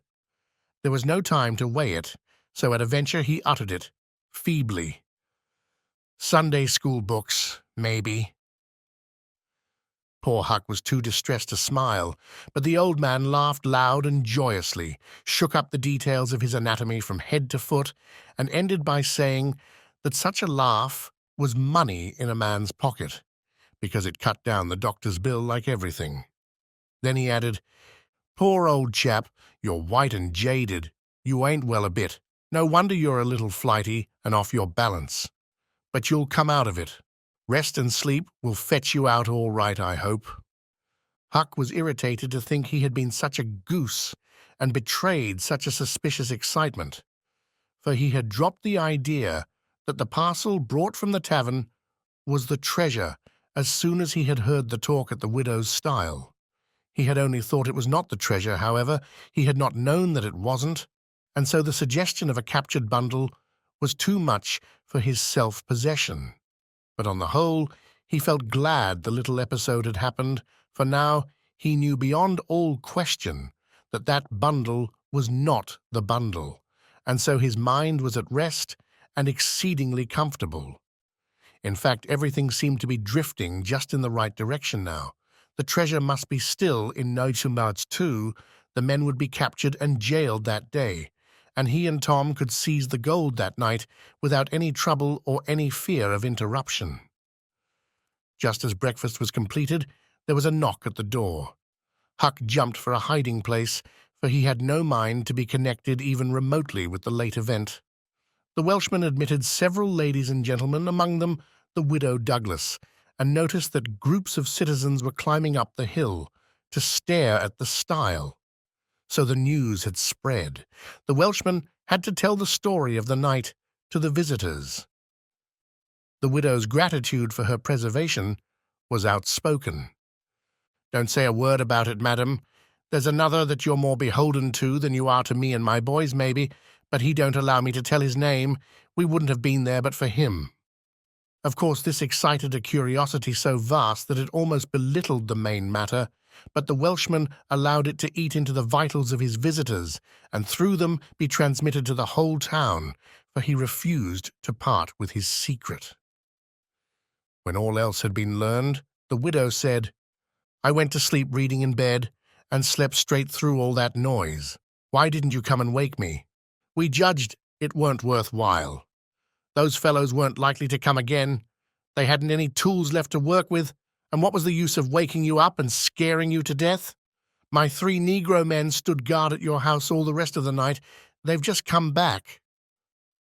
More visitors came, and the story had to be told and retold for a couple of hours more. There was no Sabbath school during day school vacation, but everybody was early at church. The stirring event was well canvassed. News came that not a sign of the 2 villains had been yet discovered. When the sermon was finished, Judge Thatcher's wife dropped alongside of Mrs. Harper as she moved down the aisle with the crowd and said, "Is my Becky going to sleep all day? I just expected she would be tired to death." "Your Becky?" "Yes," with a startled look. "Didn't she stay with you last night?" "Why, no." Mrs. Thatcher turned pale and sank into a pew just as Aunt Polly, talking briskly with a friend, passed by. Aunt Polly said, "Good morning, Mrs. Thatcher. Good morning, Mrs. Harper. I've got a boy that's turned up missing. I reckon my Tom stayed at your house last night, one of you, and now he's afraid to come to church. I've got to settle with him." Mrs. Thatcher shook her head feebly and turned paler than ever. "He didn't stay with us," said Mrs. Harper, beginning to look uneasy. A marked anxiety came into Aunt Polly's face. "Joe Harper, have you seen my Tom this morning?" "No'm." "When did you see him last?" Joe tried to remember, but was not sure he could say. The people had stopped moving out of church. Whispers passed along, and a boding uneasiness took possession of every countenance. Children were anxiously questioned, and young teachers. They all said they had not noticed whether Tom and Becky were on board the ferryboat on the homeward trip. It was dark. No one thought of inquiring if anyone was missing. One young man finally blurted out his fear that they were still in the cave. Mrs. Thatcher swooned away. Aunt Polly fell to crying and wringing her hands.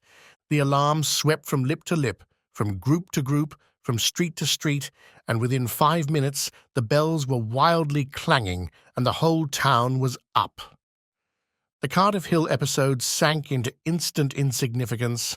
The burglars were forgotten, horses were saddled, skiffs were manned, the ferryboat ordered out, and before the horror was half an hour old, 200 men were pouring down high road and river toward the cave. All the long afternoon, the village seemed empty and dead. Many women visited Aunt Polly and Mrs. Thatcher and tried to comfort them. They cried with them too, and that was still better than words. All the tedious night, the town waited for news. But when the morning dawned at last, all the word that came was, "Send more candles and send food." Mrs. Thatcher was almost crazed, and Aunt Polly also. Judge Thatcher sent messages of hope and encouragement from the cave, but they conveyed no real cheer. The old Welshman came home toward daylight, spattered with candle grease, smeared with clay, and almost worn out. He found Huck still in the bed that had been provided for him, and delirious with fever. The physicians were all at the cave, so the widow Douglas came and took charge of the patient. She said she would do her best by him, because whether he was good, bad, or indifferent, he was the Lord's, and nothing that was the Lord's was a thing to be neglected.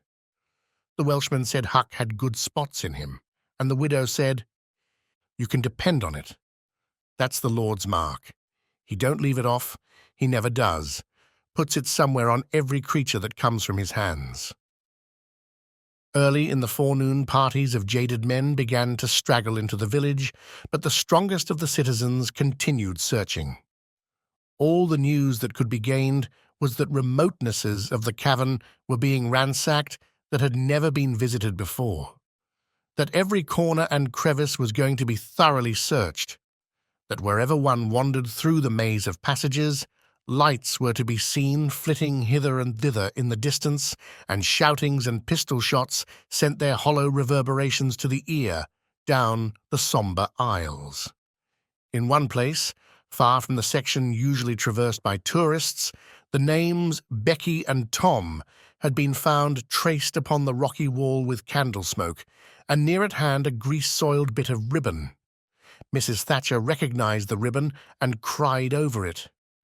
She said it was the last relic she should ever have of her child, and that no other memorial of her could ever be so precious, because this one parted latest from the living body before the awful death came. Some said that now and then in the cave a faraway speck of light would glimmer, and then a glorious shout would burst forth, and a score of men go trooping down the echoing aisle, and then a sickening disappointment always followed. The children were not there. It was only a searcher's light. 3 dreadful days and nights dragged their tedious hours along, and the village sank into a hopeless stupor. No one had heart for anything. The accidental discovery just made that the proprietor of the temperance tavern kept liquor on his premises scarcely fluttered the public pulse, tremendous as the fact was. In a lucid interval, Huck feebly led up to the subject of taverns and finally asked, dimly dreading the worst, if anything had been discovered at the temperance tavern since he had been ill. "Yes," said the widow. Huck started up in bed, wild-eyed. "What? What was it?" "Liquor, and the place has been shut up. Lie down, child. What a turn you did give me." "Only tell me just one thing, only just one, please. Was it Tom Sawyer that found it?" The widow burst into tears. "Hush, hush, child, hush. I've told you before, you must not talk. You are very, very sick." Then nothing but liquor had been found. There would have been a great powwow if it had been the gold. So the treasure was gone forever. Gone forever. But what could she be crying about? Curious that she should cry. These thoughts worked their dim way through Huck's mind, and under the weariness they gave him, he fell asleep. The widow said to herself, "There, he's asleep, poor wreck. Tom Sawyer find it. Pity, but somebody could find Tom Sawyer. Ah, there ain't many left now that's got hope enough or strength enough either to go on searching." Chapter 31. Now to return to Tom and Becky's share in the picnic. They tripped along the murky aisles with the rest of the company, visiting the familiar wonders of the cave, wonders dubbed with rather over-descriptive names, such as the drawing room, the cathedral, Aladdin's palace, and so on. Presently, the hide-and-seek frolicking began, and Tom and Becky engaged in it with zeal until the exertion began to grow a trifle wearisome.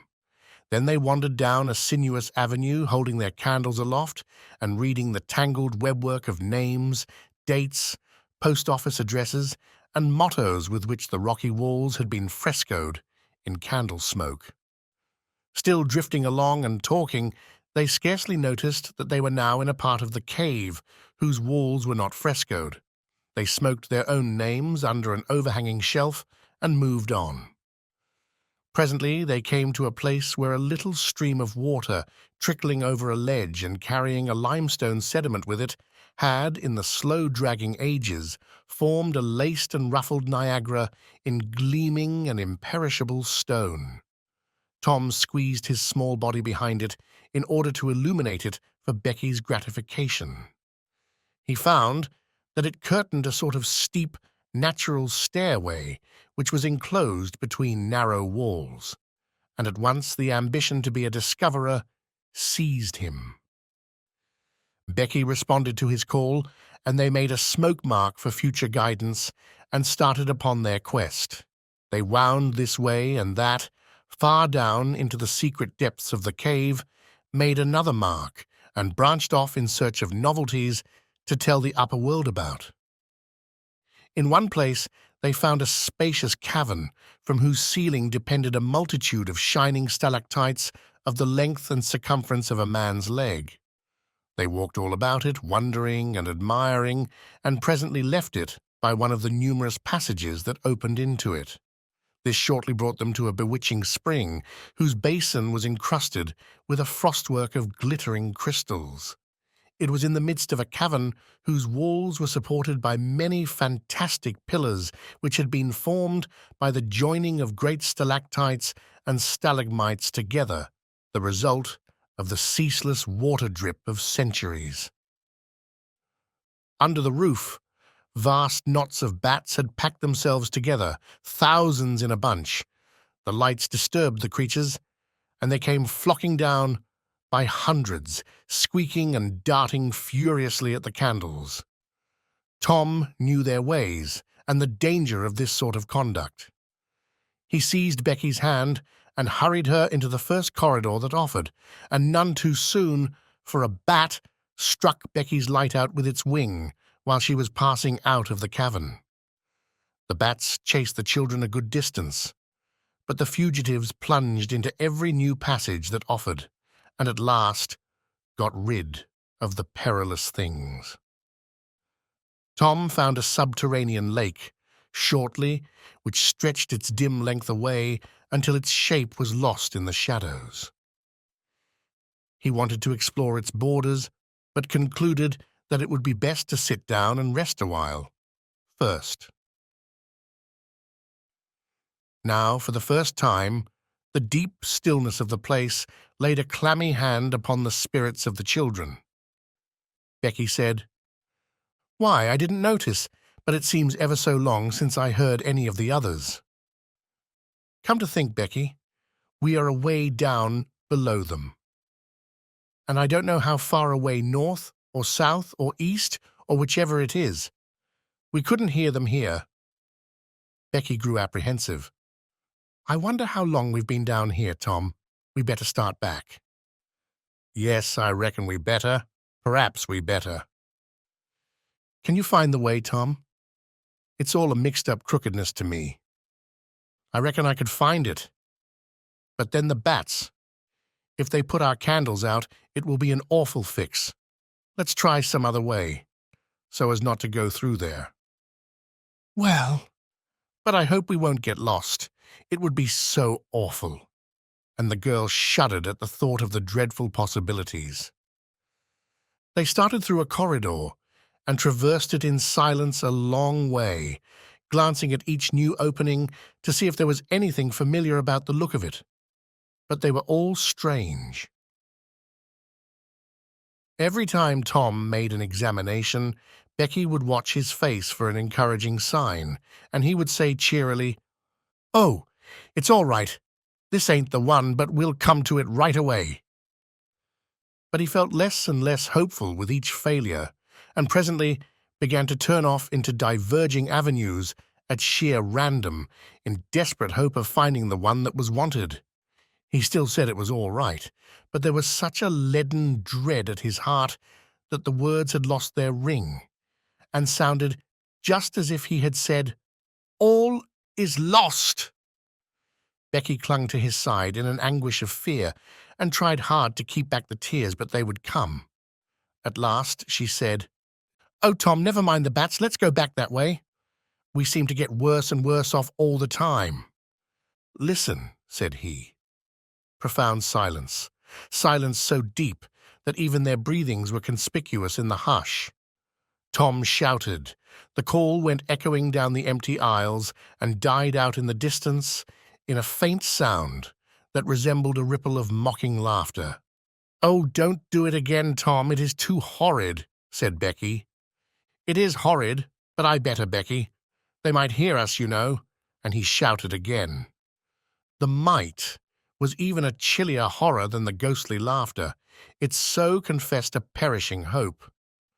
The children stood still and listened, but there was no result. Tom turned upon the back track at once and hurried his steps. It was but a little while before a certain indecision in his manner revealed another fearful fact to Becky: he could not find his way back. "Oh, Tom, you didn't make any marks." "Becky, I was such a fool, such a fool. I never thought we might want to come back. No, I can't find the way. It's all mixed up." "Tom, Tom, we're lost, we're lost. We never can get out of this awful place. Oh, why did we ever leave the others?" She sank to the ground and burst into such a frenzy of crying that Tom was appalled with the idea that she might die or lose her reason. He sat down by her and put his arms around her. She buried her face in his bosom. She clung to him. She poured out her terrors, her unavailing regrets, and the far echoes turned them all to jeering laughter. Tom begged her to pluck up hope again, and she said she could not. He fell to blaming and abusing himself for getting her into this miserable situation. This had a better effect. She said she would try to hope again. She would get up and follow wherever he might lead, if only he would not talk like that any more. For he was no more to blame than she said. So they moved on again, aimlessly, simply at random. All they could do was to move, keep moving. For a little while, hope made a show of reviving, not with any reason to back it, but only because it is its nature to revive when the spring has not been taken out of it by age and familiarity with failure. By and by, Tom took Becky's candle and blew it out. This economy meant so much. Words were not needed. Becky understood, and her hope died again. She knew that Tom had a whole candle and 3 or 4 pieces in his pockets, yet he must economize. By and by, fatigue began to assert its claims. The children tried to pay attention, for it was dreadful to think of sitting down when time was grown to be so precious. Moving in some direction, in any direction, was at least progress and might bear fruit. But to sit down was to invite death and shorten its pursuit. At last, Becky's frail limbs refused to carry her farther. She sat down. Tom rested with her, and they talked of home, and the friends there, and the comfortable beds, and above all, the light, Becky cried. And Tom tried to think of some way of comforting her, but all his encouragements were grown threadbare with use, and sounded like sarcasms. Fatigue bore so heavily upon Becky that she drowsed off to sleep. Tom was grateful. He sat looking into her drawn face and saw it grow smooth and natural under the influence of pleasant dreams, and by a smile dawned and rested there. The peaceful face reflected somewhat of peace and healing into his own spirit, and his thoughts wandered away to bygone times and dreamy memories. While he was deep in his musings, Becky woke up with a breezy little laugh. but it was stricken dead upon her lips, and a groan followed it. "Oh, how could I sleep? I wish I never had waked. No! No, I don't, Tom. Don't look so. I won't say it again." "I'm glad you've slept, Becky. You'll feel rested now, and we'll find the way out." "We can try, Tom, but I've seen such a beautiful country in my dream. I reckon we're going there." "Maybe not. Maybe not. Cheer up, Becky, and let's go on trying." They rose up and wandered along, hand in hand and hopeless. They tried to estimate how long they had been in the cave, but all they knew was that it seemed days and weeks, and yet it was plain that this could not be, for their candles were not gone yet. A long time after this, they could not tell how long, Tom said they must go softly and listen for dripping water. They must find a spring. They found one presently, and Tom said it was time to rest again. Both were cruelly tired, yet Becky said she thought she could go a little farther. She was surprised to hear Tom dissent. She could not understand it. They sat down, and Tom fastened his candle to the wall in front of them with some clay. Thought was soon busy. Nothing was said for some time. Then Becky broke the silence. "Tom, I am so hungry." Tom took something out of his pocket. "Do you remember this?" said he. Becky almost smiled. "It's our wedding cake, Tom." "Yes, I wish it was as big as a barrel, for it's all we've got." "I saved it from the picnic for us to dream on, Tom, the way grown-up people do with wedding cake. But it'll be our—" She dropped the sentence where it was. Tom divided the cake, and Becky ate with good appetite, while Tom nibbled at his moiety. There was abundance of cold water to finish the feast with. By and by, Becky suggested that they move on again. Tom was silent a moment. Then he said, "Becky, can you bear it if I tell you something?" Becky's face paled, but she thought she could. "Well then, Becky, we must stay here, where there's water to drink. That little piece is our last candle." Becky gave loose to tears and wailings. Tom did what he could to comfort her, but with little effect. At length Becky said, "Tom." "Well, Becky? They'll miss us and hunt for us." "Yes, they will. Certainly they will." "Maybe they're hunting for us now, Tom." "Why, I reckon maybe they are." "I hope they are." "When would they miss us, Tom?" "When they get back to the boat, I reckon." "Tom, it might be dark then. Would they notice we hadn't come?" "I don't know. But anyway, your mother would miss you as soon as they got home." A frightened look in Becky's face brought Tom to his senses, and he saw that he had made a blunder. Becky was not to have gone home that night.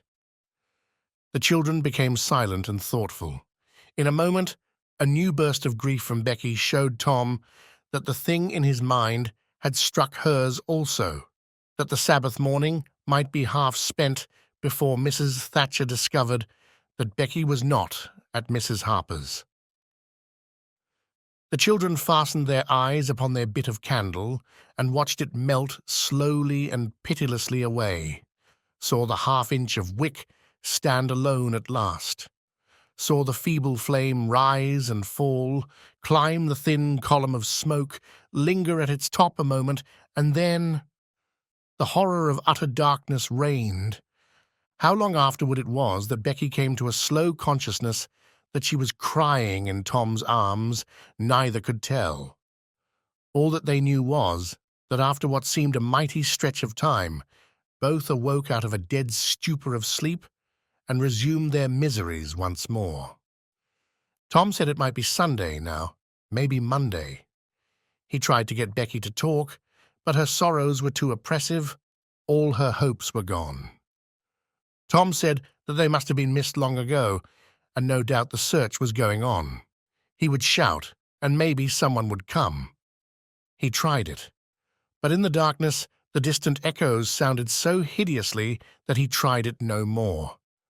The hours wasted away, and hunger came to torment the captives again. A portion of Tom's half of the cake was left. They divided and ate it, but they seemed hungrier than before. The poor morsel of food only whetted desire. By and by Tom said, "Shh, did you hear that?" Both held their breath and listened. There was a sound like the faintest, far-off shout. Instantly Tom answered it, and leading Becky by the hand, started groping down the corridor in its direction. Presently he listened again. Again the sound was heard, and apparently a little nearer. "It's them," said Tom. "They're coming.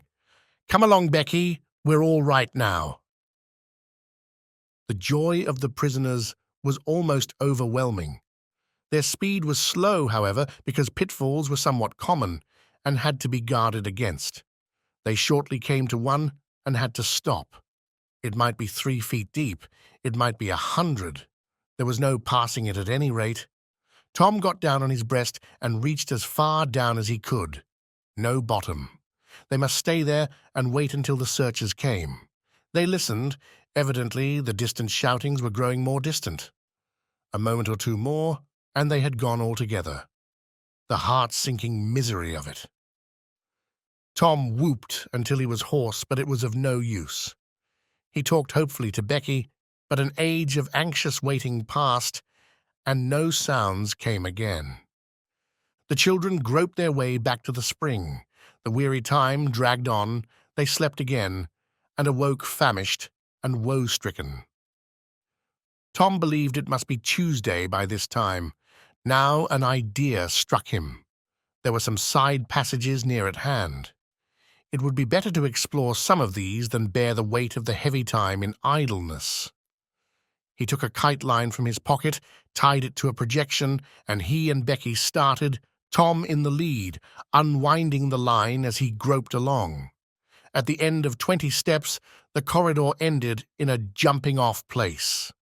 Tom got down on his knees and felt below, and then as far around the corner as he could reach with his hands conveniently. He made an effort to stretch yet a little farther to the right, and at that moment, not 20 yards away, a human hand holding a candle appeared from behind a rock. Tom lifted up a glorious shout, and instantly that hand was followed by the body it belonged to, Injun Joe's. Tom was paralyzed. He could not move. He was vastly gratified the next moment to see the Spaniard take to his heels and get himself out of sight.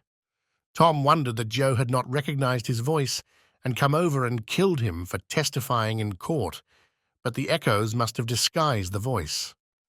Without doubt, that was it, he reasoned. Tom's fright weakened every muscle in his body. He said to himself that if he had strength enough to get back to the spring, he would stay there, and nothing should tempt him to run the risk of meeting Injun Joe again. He was careful to keep from Becky what it was he had seen. He told her he had only shouted for luck, but hunger and wretchedness rise superior to fears in the long run. Another tedious wait at the spring and another long sleep brought changes. The children awoke tortured with a raging hunger. Tom believed that it must be Wednesday or Thursday or even Friday or Saturday now, and that the search had been given over. He proposed to explore another passage. He felt willing to risk Injun Joe and all other terrors. But Becky was very weak. She had sunk into a dreary apathy and would not be roused. She said she would wait now where she was and die.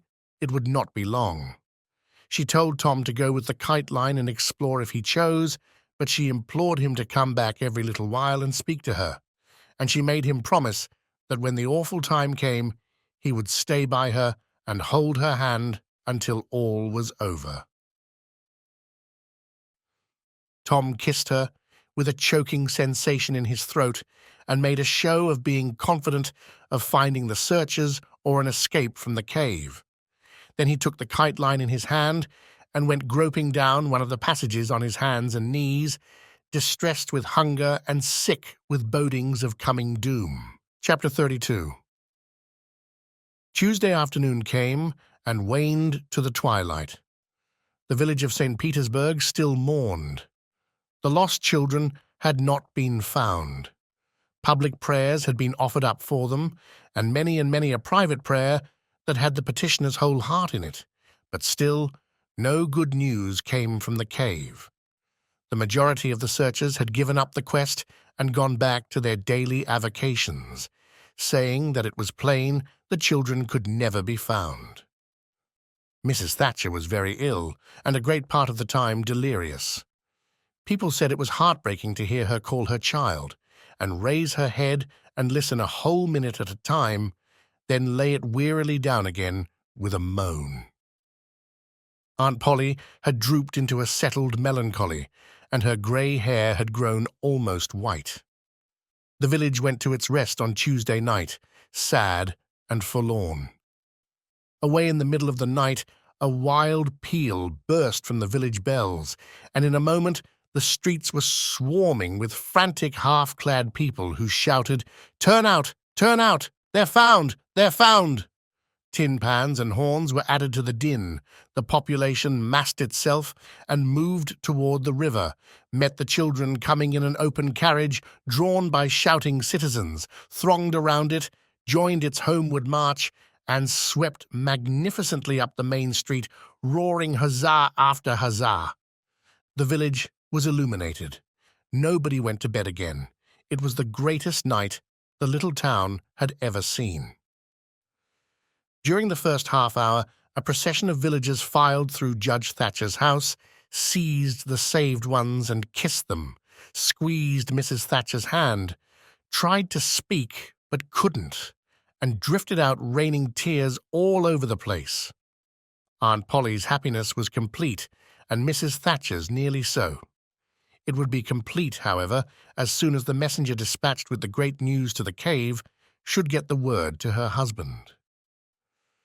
Tom lay upon a sofa with an eager auditory about him and told the history of the wonderful adventure, putting in many striking additions to adorn it withal, and closed with a description of how he left Becky and went on an exploring expedition, how he followed 2 avenues as far as his kite line would reach, how he followed a third to the fullest stretch of the kite line, and was about to turn back when he glimpsed a far-off speck that looked like daylight, dropped the line and groped toward it, pushed his head and shoulders through a small hole, and saw the broad Mississippi rolling by. And if it had only happened to be night, he would not have seen that speck of daylight, and would not have explored that passage any more.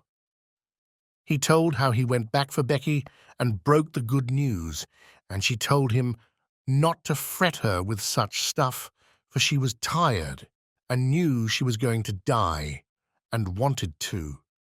He described how he labored with her and convinced her, and how she almost died for joy when she had groped to where she actually saw the blue speck of daylight, how he pushed his way out at the hole and then helped her out, how they sat there and cried for gladness, how some men came along in a skiff, and Tom hailed them and told them their situation and their famished condition, how the men didn't believe the wild tale at first. "Because," said they, "you are 5 miles down the river below the valley. The cave is in." Then took them aboard, rowed to a house, gave them supper, made them rest till 2 or 3 hours after dark, and then brought them home. Before day dawn, Judge Thatcher and the handful of searchers with him were tracked out in the cave by the Twain clues they had strung behind them, and informed of the great news. 3 days and nights of toil and hunger in the cave were not to be shaken off at once, as Tom and Becky soon discovered. They were bedridden all of Wednesday and Thursday, and seemed to grow more and more tired and worn all the time. Tom got about a little on Thursday, was downtown Friday, and nearly as whole as ever Saturday. But Becky did not leave her room until Sunday, and then she looked as if she had passed through a wasting illness. Tom learned of Huck's sickness and went to see him on Friday, but could not be admitted to the bedroom. Neither could he on Saturday or Sunday. He was admitted daily after that, but was warned to keep still about his adventure and introduce no exciting topic. The widow Douglas stayed by to see that he obeyed. At home, Tom learned of the Cardiff Hill event. Also that the ragged man's body had eventually been found in the river near the ferry landing. He had been drowned while trying to escape, perhaps. About a fortnight after Tom's rescue from the cave, he started off to visit Huck, who had grown plenty strong enough now to hear exciting talk. And Tom had some that would interest him, he thought. Judge Thatcher's house was on Tom's way, and he stopped to see Becky. The judge and some friends set Tom to talking, and someone asked him ironically if he wouldn't like to go to the cave again. Tom said he thought he wouldn't mind it. The judge said, "Well, there are others just like you, Tom. I've not the least doubt. But we have taken care of that. Nobody will get lost in that cave anymore." "Why?" "Because I had its big door sheathed with boiler iron 2 weeks ago and triple locked, and I've got the keys." Tom turned as white as a sheet. "What's the matter, boy? Here, run, somebody. Fetch a glass of water." The water was brought and thrown into Tom's face.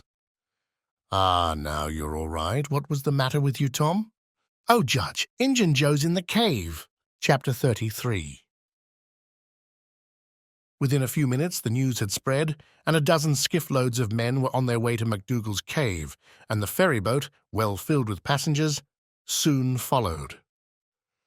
Tom Sawyer was in the skiff that bore Judge Thatcher. When the cave door was unlocked, a sorrowful sight presented itself in the dim twilight of the place. Injun Joe lay stretched upon the ground, dead, with his face close to the crack of the door, as if his longing eyes had been fixed to the latest moment upon the light and the cheer of the free world outside. Tom was touched, for he knew by his own experience how this wretch had suffered. His pity was moved, but nevertheless he felt an abounding sense of relief and security now, which revealed to him, in a degree which he had not fully appreciated before, how vast a weight of dread had been lying upon him since the day he lifted his voice against this bloody-minded outcast. Injun Joe's bowie knife lay close by, its blade broken in two.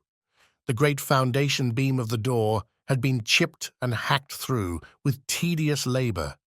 Useless labor, too, it was, for the native rock formed a sill outside it, and upon that stubborn material the knife had wrought no effect. The only damage done was to the knife itself.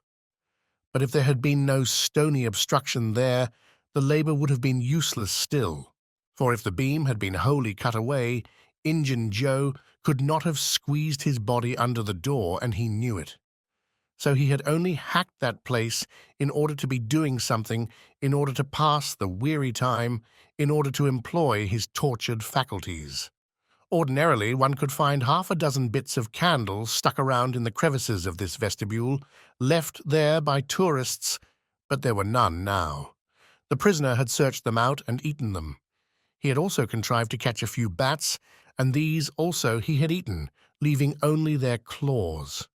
The poor unfortunate had starved to death. In one place, near at hand, a stalagmite had been slowly growing up from the ground for ages, builded by the water drip from a stalactite overhead. The captive had broken off the stalagmite, and upon the stump had placed a stone, wherein he had scooped a shallow hollow to catch the precious drop that fell once in every 3 minutes with the dreary regularity of a clock tick, a dessert spoonful once in 24 hours. That drop was falling when the pyramids were new, when Troy fell, when the foundations of Rome were laid, when Christ was crucified, when the conqueror created the British Empire, when Columbus sailed, when the massacre at Lexington was news. It is falling now, it will still be falling when all these things shall have sunk down the afternoon of history and the twilight of tradition and been swallowed up in the thick night of oblivion. Has everything a purpose and a mission? Did this drop fall patiently during 5,000 years to be ready for this flitting human insect's need? And has it another important object to accomplish 10,000 years to come? No matter. It is many and many a year since the hapless half-breed scooped out the stone to catch the priceless drops, but to this day the tourist stares longest at that pathetic stone and that slow-dropping water when he comes to see the wonders of MacDougall's cave. Injun Joe's cup stands first in the list of the cavern's marvels. Even Aladdin's palace cannot rival it. Injun Joe was buried near the mouth of the cave, and people flocked there in boats and wagons from the towns and from all the farms and hamlets for 7 miles around. They brought their children and all sorts of provisions, and confessed that they had had almost as satisfactory a time at the funeral as they could have had at the hanging. This funeral stopped the further growth of one thing, the petition to the governor for Injun Joe's pardon. The petition had been largely signed, many tearful and eloquent meetings had been held, and a committee of sappy women been appointed to go in deep mourning and wail around the governor and implore him to be a merciful ass and trample his duty underfoot. Injun Joe was believed to have killed 5 citizens of the village, but what of that? If he had been Satan himself, there would have been plenty of weaklings ready to scribble their names to a pardon petition and drip a tear on it from their permanently impaired and leaky waterworks. The morning after the funeral, Tom took Huck to a private place to have an important talk. Huck had learned all about Tom's adventure from the Welshman and the widow Douglas by this time. But Tom said he reckoned there was one thing they had not told him. That thing was what he wanted to talk about now. Huck's face saddened. He said, "I know what it is. You got into No. 2 and never found anything but whiskey. Nobody told me it was you, but I just knowed it must have been you, soon as I heard about that whiskey business. And I knowed you hadn't got the money because you'd have got at me some way or other and told me even if you was mum to everybody else. Tom, something's always told me we'd never get hold of that swag." "Why, Huck, I never told on that tavern keeper. You know his tavern was all right the Saturday I went to the picnic. Don't you remember you was to watch there that night?" "Oh, yes. Why, it seems about a year ago. It was that very night that I followed Injun Joe to the widow's." "You followed him?" "Yes, but you keep mum. I reckon Injun Joe's left friends behind him, and I don't want 'em souring on me and doing me mean tricks. If it hadn't been for me, he'd be down in Texas now, all right." Then Huck told his entire adventure in confidence to Tom, who had only heard of the Welshman's part of it before. "Well," said Huck presently, coming back to the main question, "whoever nipped the whiskey in No. 2 nipped the money too, I reckon. Anyways, it's a goner for us, Tom." "Huck, that money wasn't ever in No. 2. "What?" Huck searched his comrade's face keenly. "Tom, have you got on the track of that money again?" "Huck, it's in the cave." Huck's eyes blazed. "Say it again, Tom." "The money's in the cave." "Tom, honest Injun now, is it fun or earnest?" "Earnest, Huck. Just as earnest as ever I was in my life. Will you go in there with me and help get it out?" "I bet I will. I will if it's where we can blaze our way to it and not get lost." "Huck, we can do that without the least little bit of trouble in the world." "Good as wheat. What makes you think the money's—" "Huck, you just wait till we get in there. If we don't find it, I'll agree to give you my drum and everything I've got in the world. I will, by jings." "All right. It's a whiz. When do you say?" "Right now, if you say it. Are you strong enough?" "Is it far in the cave?" "I've been on my pins a little, 3 or 4 days now, but I can't walk more'n a mile, Tom. Least I don't think I could." "It's about 5 mile into there the way anybody but me would go, Huck, but there's a mighty short cut that they don't anybody but me know about. Huck, I'll take you right to it in a skiff. I'll float the skiff down there and I'll pull it back again all by myself. You needn't ever turn your hand over." "Let's start right off, Tom." "All right. We want some bread and meat, and our pipes, and a little bag or two, and 2 or 3 kite strings, and some of these new-fangled things they call lucifer matches." I tell you, many's the time I wished I had some when I was in there before. A trifle after noon, the boys borrowed a small skiff from a citizen who was absent and got under way at once. When they were several miles below Cave Hollow, Tom said, "Now you see this bluff here looks all alike all the way down from the cave hollow.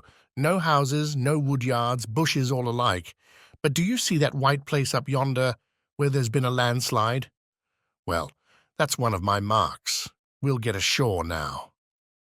They landed. "Now, Huck, where we're a-standing, you could touch that hole I got out of with a fishing pole. See if you can find it." Huck searched all the place about and found nothing.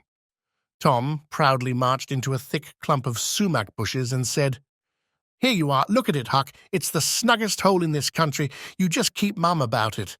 All along I've been wanting to be a robber, but I knew I'd got to have a thing like this, and where to run across it was the bother. We've got it now, and we'll keep it quiet, only we'll let Joe Harper and Ben Rogers in, because of course there's got to be a gang, or else there wouldn't be any style about it. Tom Sawyer's gang. It sounds splendid, don't it, Huck?" "Well, it just does, Tom. And who'll we rob?" "Oh, most anybody, waylay people. That's mostly the way." "And kill them?" "No, not always. Hive them in the cave till they raise a ransom." "What's a ransom?" "Money. You make them raise all they can, often they're friends. And after you've kept them a year, if it ain't raised, then you kill them. That's the general way. Only you don't kill the women. You shut up the women, but you don't kill them. They're always beautiful and rich and awfully scared. You take their watches and things, but you always take your hat off and talk polite. They ain't anybody as polite as robbers. You'll see that in any book. Well, the women get to loving you, and after they've been in the cave a week or 2 weeks, they stop crying, and after that you couldn't get them to leave. If you drove them out, they'd turn right around and come back. It's so in all the books." "Why, it's real bully, Tom. I believe it's better than to be a pirate." "Yes, it's better in some ways, because it's close to home and circuses and all that." By this time, everything was ready, and the boys entered the hole, Tom in the lead. They toiled their way to the farther end of the tunnel, then made their spliced kite strings fast, and moved on. A few steps brought them to the spring, and Tom felt a shudder quiver all through him. He showed Huck the fragment of candlewick perched on a lump of clay against the wall, and described how he and Becky had watched the flames struggle and expire. The boys began to quiet down to whispers now, for the stillness and gloom of the place oppressed their spirits. They went on, and presently entered and followed Tom's other corridor until they reached the jumping-off place. The candles revealed the fact that it was not really a precipice, but only a steep clay hill 20 or 30 feet high. Tom whispered, "Now I'll show you something, Huck." He held his candle aloft and said, "Look as far around the corner as you can. Do you see that? There, on the big rock over yonder, done with candle smoke." "Tom, it's a cross." "Now, where's your number 2? Under the cross, hey? Right yonder's where I saw Injun Joe poke up his candle, Huck." Huck stared at the mystic sign a while, and then said with a shaky voice, "Tom, let's get out of here." "What, and leave the treasure?" "Yes, leave it. Injun Joe's ghost is round about there, certain." "No, it ain't, Huck. No, it ain't.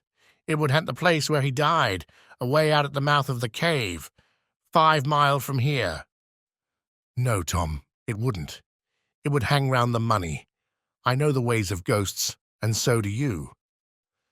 Tom began to fear that Huck was right. Misgivings gathered in his mind. But presently an idea occurred to him. "Looky here, Huck. What fools we're making of ourselves. Injun Joe's ghost ain't a-going to come around where there's a cross." The point was well taken. It had its effect. "Tom, I didn't think of that. But that's so. It's luck for us, that cross is. I reckon we'll climb down there and have a hunt for that box. Tom went first, cutting rude steps in the clay hill as he descended. Huck followed. 4 avenues opened out of the small cavern which the great rock stood in. The boys examined 3 of them, with no result. They found a small recess in the one nearest the base of the rock, with a pallet of blankets spread down in it. Also an old suspender, some bacon rind, and the well-gnawed bones of 2 or 3 fowls. But there was no money box. The lads searched and researched this place, but in vain. Tom said, "He said under the cross." "Well, this comes nearest to being under the cross. It can't be under the rock itself, because that sets solid on the ground." They searched everywhere once more, and then sat down discouraged. Huck could suggest nothing. By and by, Tom said, "Looky here, Huck, there's footprints and some candle grease on the clay about one side of this rock, but not on the other sides. Now what's that for? I bet you the money is under the rock. I'm going to dig in the clay." "That ain't no bad notion, Tom," said Huck with animation. Tom's real Barlow was out at once, and he had not dug 4 inches before he struck wood. "Hey, Huck, you hear that?" Huck began to dig and scratch now. Some boards were soon uncovered and removed. They had concealed a natural chasm which led under the rock. Tom got into this and held his candle as far under the rock as he could, but said he could not see to the end of the rift. He proposed to explore. He stooped and passed under. The narrow way descended gradually. He followed its winding course, first to the right, then to the left, Huck at his heels. Tom turned a short curve by and by and exclaimed, "My goodness, Huck, looky here!" It was the treasure box, sure enough, occupying a snug little cavern, along with an empty powder keg, a couple of guns in leather cases, 2 or 3 pairs of old moccasins, a leather belt, and some other rubbish well soaked with the water drip. "Got it at last," said Huck, ploughing among the tarnished coins with his hand. "My, but we're rich, Tom." "Huck, I always reckoned we'd get it. It's just too good to believe, but we have got it sure. Say, let's not fool around here. Let's snake it out. Let me see if I can lift the box." It weighed about 50 pounds. Tom could lift it after an awkward fashion, but could not carry it conveniently. "I thought so," he said. "They carried it like it was heavy that day at the haunted house. I noticed that. I reckon I was right to think of fetching the little bags along." The money was soon in the bags, and the boys took it up to the cross rock. "Now let's fetch the guns and things," said Huck. "No, Huck. Leave them there. They're just the tricks to have when we go to robbing. We'll keep them there all the time, and we'll hold our orgies there too. It's an awful snug place for orgies." "What orgies?" "I dunno. But robbers always have orgies, and of course we've got to have them too. Come along, Huck, we've been in here a long time. It's getting late, I reckon. I'm hungry too. We'll eat and smoke when we get to the skiff." They presently emerged into the clump of sumac bushes, looked warily out, found the coast clear, and were soon lunching and smoking in the skiff. As the sun dipped toward the horizon, they pushed out and got under way. Tom skimmed up the shore through the long twilight, chatting cheerily with Huck, and landed shortly after dark. "Now, Huck," said Tom, "we'll hide the money in the loft of the widow's woodshed, and I'll come up in the morning, and we'll count it and divide, and then we'll hunt up a place out in the woods for it, where it will be safe. Just you lay quiet here, and watch the stuff till I run and hook Benny Taylor's little wagon. I won't be gone a minute." He disappeared, and presently returned with the wagon, put the 2 small sacks into it, threw some old rags on top of them, and started off, dragging his cargo behind him. When the boys reached the Welshman's house, they stopped to rest. Just as they were about to move on, the Welshman stepped out and said, "Hello, who's that?" Huck and Tom Sawyer. Good. Come along with me, boys. You are keeping everybody waiting. Here, hurry up, trot ahead. I'll haul the wagon for you. Why, it's not as light as it might be. Got bricks in it? Or old metal? Old metal, said Tom. I judge so. The boys in this town will take more trouble and fool away, more time hunting up 6 bits worth of old iron to sell to the foundry than they would to make twice the money at regular work. But that's human nature. Hurry along, hurry along. The boys wanted to know what the hurry was about. Never mind, you'll see when we get to the Widow Douglas, Huck said with some apprehension, for he was long used to being falsely accused. Mr. Jones, we haven't been doing nothing. The Welshman laughed. Well, I don't know, Huck, my boy. I don't know about that. Ain't you and the widow good friends? Yes, well, she's been good friends to me anyway.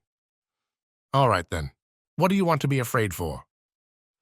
This question was not entirely answered in Huck's slow mind before he found himself pushed, along with Tom, into Mrs. Douglas's drawing room. Mr. Jones left the wagon near the door and followed. The place was grandly lighted, and everybody that was of any consequence in the village was there. The Thatchers were there, the Harpers, the Rogerses, Aunt Polly, Sid, Mary, the minister, the editor, and a great many more, and all dressed in their best. The widow received the boys as heartily as anyone could well receive 2 such-looking beings. They were covered with clay and candle grease. Aunt Polly blushed crimson with humiliation and frowned and shook her head at Tom. Nobody suffered half as much as the 2 boys did, however. Mr. Jones said, Tom wasn't at home yet, so I gave him up, but I stumbled on him and Huck right at my door, and so I just brought them along in a hurry. And you did just right, said the widow. Come with me, boys. She took them to a bedchamber and said, Now wash and dress yourselves. Here are 2 new suits of clothes, shirts, socks, everything complete. They're Huck's. No thanks, Huck. Mr. Jones bought one and I the other, but they'll fit both of you. Get into them. We'll wait. Come down when you're slicked up enough. Then she left. Chapter 34.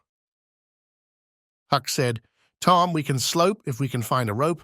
The window ain't high from the ground. Shucks! What do you want a slope for? Well, I ain't used to that kind of a crowd. I can't stand it. I ain't going down there, Tom. Oh, bother. It ain't anything. I don't mind it a bit. I'll take care of you. Sid appeared. Tom, said he, Auntie has been waiting for you all the afternoon. Mary got your Sunday clothes ready and everybody's been fretting about you. Say, ain't this grease and clay on your clothes? Now, Mr. Siddy, you just tend to your own business. What's all this blowout about, anyway? It's one of the widow's parties that she's always having. This time, it's for the Welshman and his sons on account of that scrape they helped her out of the other night. And say, I can tell you something if you want to know. Well, what? Why, old Mr. Jones is going to try to spring something on the people here tonight. But I overheard him tell Auntie today about it as a secret. But I reckon it's not much of a secret now. Everybody knows. The widow, too, for all she tries to let on, she don't. Mr. Jones was bound Huck should be here. Couldn't get along with his grand secret without Huck, you know. Secret about what, Sid? About Huck tracking the robbers to the widow's. I reckon Mr. Jones was going to make a grand time over his surprise, but I bet you it will drop pretty flat. Sid chuckled in a very contented and satisfied way. Sid, was it you that told? Oh, never mind who it was. Somebody told. That's enough. Sid, there's only one person in this town mean enough to do that, and that's you. If you had been in Huck's place, you'd have sneaked down the hill and never told anybody on the robbers. You can't do any but mean things, and you can't bear to see anybody praised for doing good ones. There, no thanks, as the widow says. And Tom cuffed Sid's ears and helped him to the door with several kicks. Now go and tell Auntie if you dare, and tomorrow you'll catch it. Some minutes later, the widow's guests were at the supper table, and a dozen children were propped up at little side tables in the same room, after the fashion of that country and that day. At the proper time, Mr. Jones made his little speech, in which he thanked the widow for the honour she was doing himself and his sons, but said that there was another person whose modesty, and so forth and so on. He sprung his secret about Huck's share in the adventure in the finest dramatic manner he was master of, but the surprise it occasioned was largely counterfeit and not as clamorous and effusive as it might have been under happier circumstances. However, the widow made a pretty fair show of astonishment, and heaped so many compliments and so much gratitude upon Huck that he almost forgot the nearly intolerable discomfort of his new clothes in the entirely intolerable discomfort of being set up as a target for everybody's gaze and everybody's laudations. The widow said she meant to give Huck a home under her roof and have him educated, and that when she could spare the money, she would start him in business in a modest way. Tom's chance was come. He said, "Huck don't need it. Huck's rich." Nothing but a heavy strain upon the good manners of the company kept back the due and proper complimentary laugh at this pleasant joke. But the silence was a little awkward. Tom broke it. "Huck's got money. Maybe you don't believe it, but he's got lots of it. Oh, you needn't smile. I reckon I can show you. You just wait a minute." Tom ran out of doors. The company looked at each other with a perplexed interest, and inquiringly at Huck, who was tongue-tied. "Sid, what ails Tom?" said Aunt Polly. Well, there ain't ever any making of that boy out. I never—" Tom entered, struggling with the weight of his sacks, and Aunt Polly did not finish her sentence. Tom poured the mass of yellow coin upon the table and said, "There, what did I tell you? Half of it's Huck's, and half of it's mine." The spectacle took the general breath away. All gazed, nobody spoke for a moment. Then there was a unanimous call for an explanation. Tom said he could furnish it, and he did. The tale was long, but brimful of interest. There was scarcely an interruption from anyone to break the charm of its flow. When he had finished, Mr. Jones said, "I thought I had fixed up a little surprise for this occasion, but it don't amount to anything now. This one makes it sing mighty small, I'm willing to allow." The money was counted. The sum amounted to a little over $12,000. It was more than anyone present had ever seen at one time before, though several persons were there who were worth considerably more than that in property. Chapter 35. The reader may rest satisfied that Tom's and Huck's windfall made a mighty stir in the poor little village of St. Petersburg. So vast a sum, all in actual cash, seemed next to incredible. It was talked about, gloated over, glorified, until the reason of many of the citizens tottered under the strain of the unhealthy excitement. Every haunted house in St. Petersburg and the neighboring villages was dissected, plank by plank, and its foundations dug up and ransacked for hidden treasure, and not by boys, but men, pretty grave, unromantic men too, some of them. Wherever Tom and Huck appeared, they were courted, admired, stared at. The boys were not able to remember that their remarks had possessed weight before, but now their sayings were treasured and repeated. Everything they did seemed somehow to be regarded as remarkable. They had evidently lost the power of doing and saying commonplace things. Moreover, their past history was raked up and discovered to bear marks of conspicuous originality. The village paper published biographical sketches of the boys. The widow Douglas put Huck's money out at 6%, and Judge Thatcher did the same with Tom's at Aunt Polly's request. Each lad had an income now that was simply prodigious, $1 for every weekday in the year and half of the Sundays. It was just what the minister got. No, it was what he was promised. He generally couldn't collect it. $1.25 a week would board, lodge, and school a boy in those old simple days, and clothe him and wash him too, for that matter. Judge Thatcher had conceived a great opinion of Tom.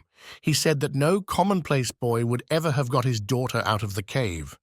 When Becky told her father, in strict confidence, how Tom had taken her whipping at school, the judge was visibly moved.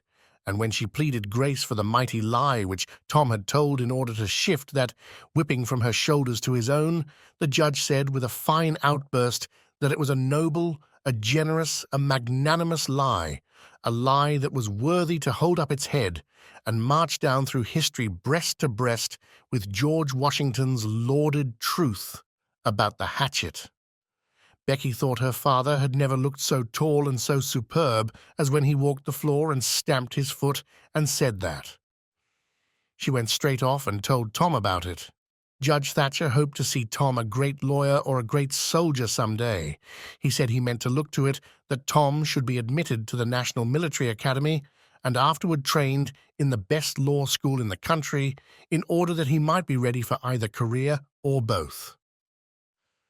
Huck Finn's wealth and the fact that he was now under the widow Douglas's protection introduced him into society, dragged him into it, hurled him into it, and his sufferings were almost more than he could bear. The widow's servants kept him clean and neat, combed and brushed, and they bedded him nightly in unsympathetic sheets that had not one little spot or stain which he could press to his heart and know for a friend. He had to eat with a knife and fork. He had to use napkin, cup, and plate. He had to learn his book. He had to go to church. He had to talk so properly that speech was become insipid in his mouth. Whithersoever he turned, the bars and shackles of civilization shut him in and bound him hand and foot. He bravely bore his miseries 3 weeks, and then one day turned up missing. For 48 hours the widow hunted for him everywhere, in great distress. The public were profoundly concerned. They searched high and low. They dragged the river for his body. Early the third morning, Tom Sawyer wisely went poking among some old empty hogsheads down behind the abandoned slaughterhouse, and in one of them he found the refugee. Huck had slept there. He had just breakfasted upon some stolen odds and ends of food, and was lying off now, in comfort, with his pipe. He was unkempt, uncombed, and clad in the same old ruin of rags that had made him picturesque in the days when he was free and happy. Tom routed him out, told him the trouble he had been causing, and urged him to go home. Huck's face lost its tranquil content and took a melancholy cast. He said, "Don't talk about it, Tom. I've tried it, and it don't work. It don't work, Tom. It ain't for me. I ain't used to it. The widow's good to me and friendly, but I can't stand them ways. She makes me get up just at the same time every morning. She makes me wash. They comb me all to thunder. She won't let me sleep in the woodshed. I got to wear them blamed clothes that just smothers me, Tom. They don't seem to any air get through 'em somehow. And they're so rotten nice that I can't set down, nor lay down, nor roll around anywheres. I hain't slid on a cellar door for, well, it 'pears to be years. I got to go to church and sweat and sweat. I hate them ornery sermons. I can't catch a fly in there. I can't chaw. I got to wear shoes all Sunday. The widow eats by a bell. She goes to bed by a bell. She gets up by a bell. Everything's so awful. Regular a body can't stand it." "Well, everybody does that way, Huck." "Tom, it don't make no difference. I ain't everybody and I can't stand it. It's awful to be tied up so. And grub comes too easy. I don't take no interest in victuals that way. I got to ask to go a-fishing. I got to ask to go in a-swimming. Derned if I hain't got to ask to do everything. Well, I'd got to talk so nice it wasn't no comfort.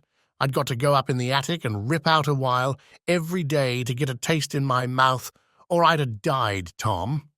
The widow wouldn't let me smoke.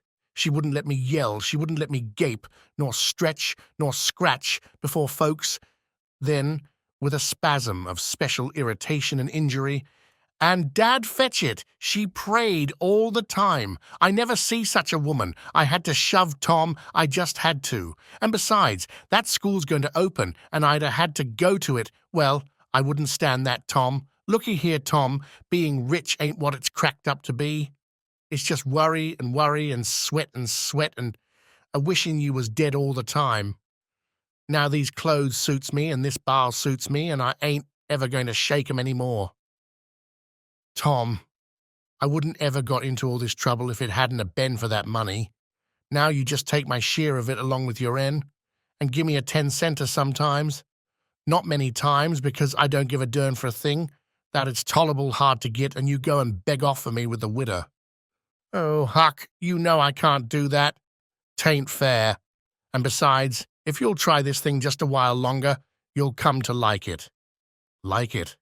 Yes, the way I'd like a hot stove if I was to set on it long enough. No, Tom, I won't be rich, and I won't live in them cussed, smothery houses. I like the woods and the river and hogsheads, and I'll stick to 'em too. Blame it all.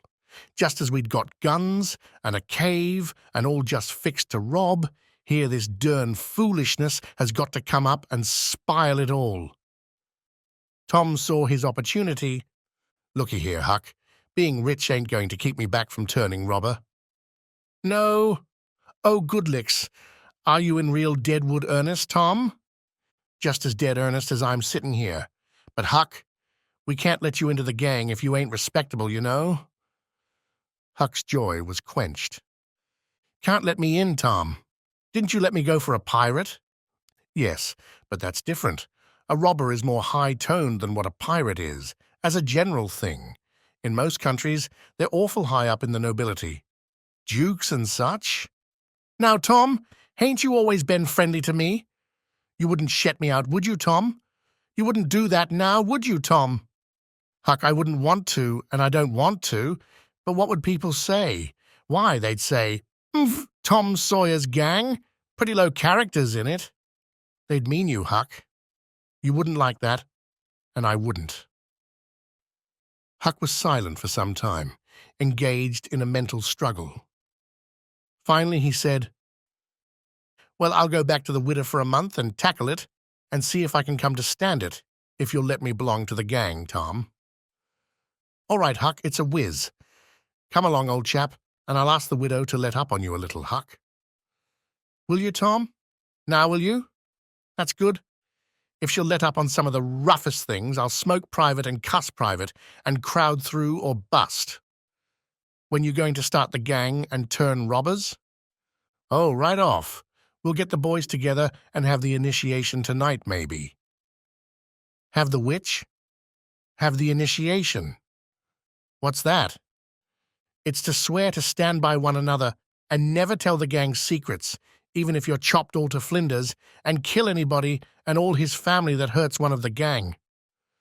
That's gay, that's mighty gay, Tom, I tell you. Well, I bet it is.